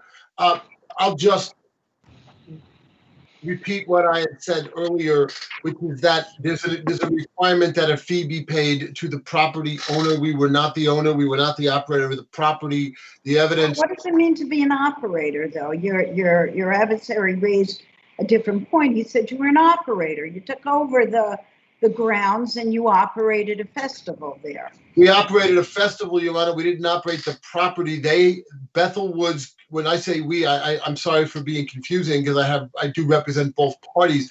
SFX did not. Which is interesting, yeah. Your Honor, there's no conflict between the parties. Your Honor, SFX did not operate the property. SFX operated a festival on the property. Bethel Woods owned the property. Bethel Woods had maintenance staff and maintenance people, many of whom testified in this case, that they were the owners and operators of the property. Bethel Woods operated a festival. It put up a stage. It booked music. It sold tickets. It provided some security among its people. It was not operating the property. Thank you, Mr. Rosenfeld. Thank you, Your Honor. I'm up. Okay, last, Lucky 195 Madison. May it please the court. My name is Henry Masha, and I represent Lucky of 195 Madison. This is an appeal that cries out for justice. The Supreme Court order must be reversed for 3 reasons. First, the plaintiffs alleged in the complaint and in the affidavit that the defendants are not encumbrances for value because they relied on fraudulent documents that contained forged signatures to give out these mortgages. And just as an example, the corporate resolution that purported to authorize Mr. Stevo to sign on behalf of Mr. Tang is alleged by the plaintiff to have a forged signature. And if the signature on that document is forged, does your client have any personal knowledge about the forgeries? I mean, other than just saying they're forgeries, what do we know? Mr. Conti's affidavit says that he spoke to Mr. Tang, who informed him that it was a forgery. Should he have gotten Mr. Tang's affidavit? Perhaps he could have, but I mean, this is in opposition to a pre-answer motion to dismiss. And the courts have been clear that you can take into account information in an affidavit in an opposition. And by the way, it's important to remember the context here. The plaintiff didn't even know about any of this, until the defendant's motion to dismiss, where we learned the signatures on the documents and what documents were produced. Is there any allegation or any claim or any information in the record about when your clients LLC acquired title to the real estate? The record says that Mr. Conti has been the owner of the LLC from its inception in the 1970s. I don't know for certain whether there's anything in the record. I don't believe there is about when the LLC acquired title to the property. I don't believe that's in the record. Thank you. And I would just point out that the defendants concede the point of law that if the documents are forgeries, that then the resulting mortgage would not be valid. But they argue that that allegation comes in the wrong document. It comes in an affidavit, and it doesn't come in the complaint. But the Court of Appeals has said that the court is supposed to.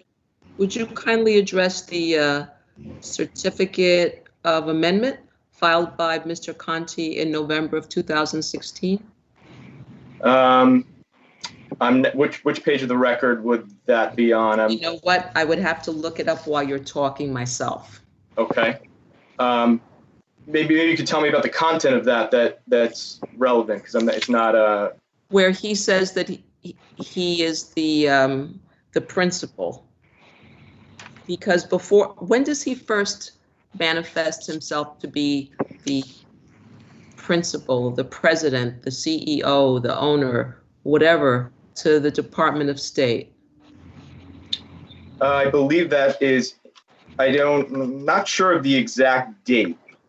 I believe that it's in 2016, but I think can't that's say that I know for certain. I think that's what we're talking about. Right.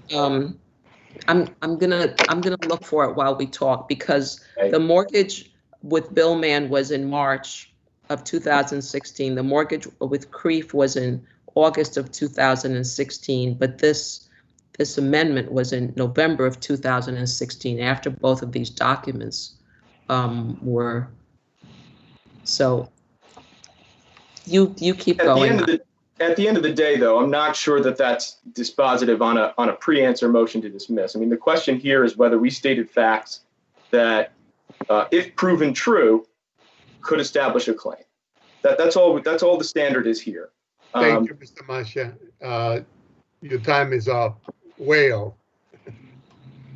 Let me hear from counsel for Creef. Good evening. May it please the court, Your Honors. Mark Berman. Let us understand that we have one complaint, a second complaint, two proposed amended complaints. And as counsel said or indicated, he said the complaint speaks to forgery. There is no allegation in any complaint or amended complaint or proposed amended complaint that uses the word forgery.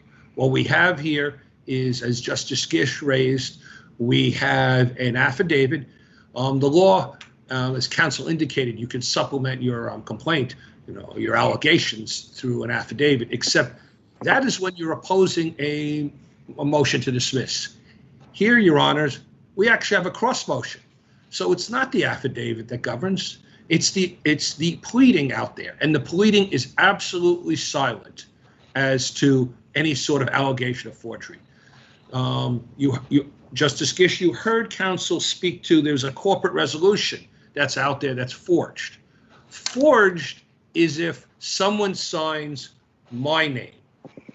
Due authorization and authority if someone scams and someone signs some other person's name.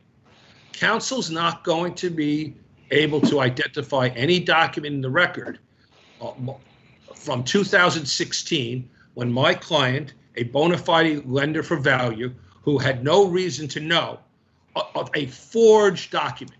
There may well be some fraud out there, but the difference between fraud and forgery is very, very different. So you have 4 complaints, nothing in a complaint, no forgery in a complaint. You have an affidavit, as Your Honor said, speaks to hearsay. Well, that's exactly it. You're not going to find a 2016 document in the record that is forged where someone signed Mr. Lucky Conti's name. What you'll find are documents of authority. And the law in the First Department is very, very clear. Mortgagees do not have a duty of care to ascertain the validity of the documentation presented by an individual who claims to have the authority to act on behalf of the borrower corporation.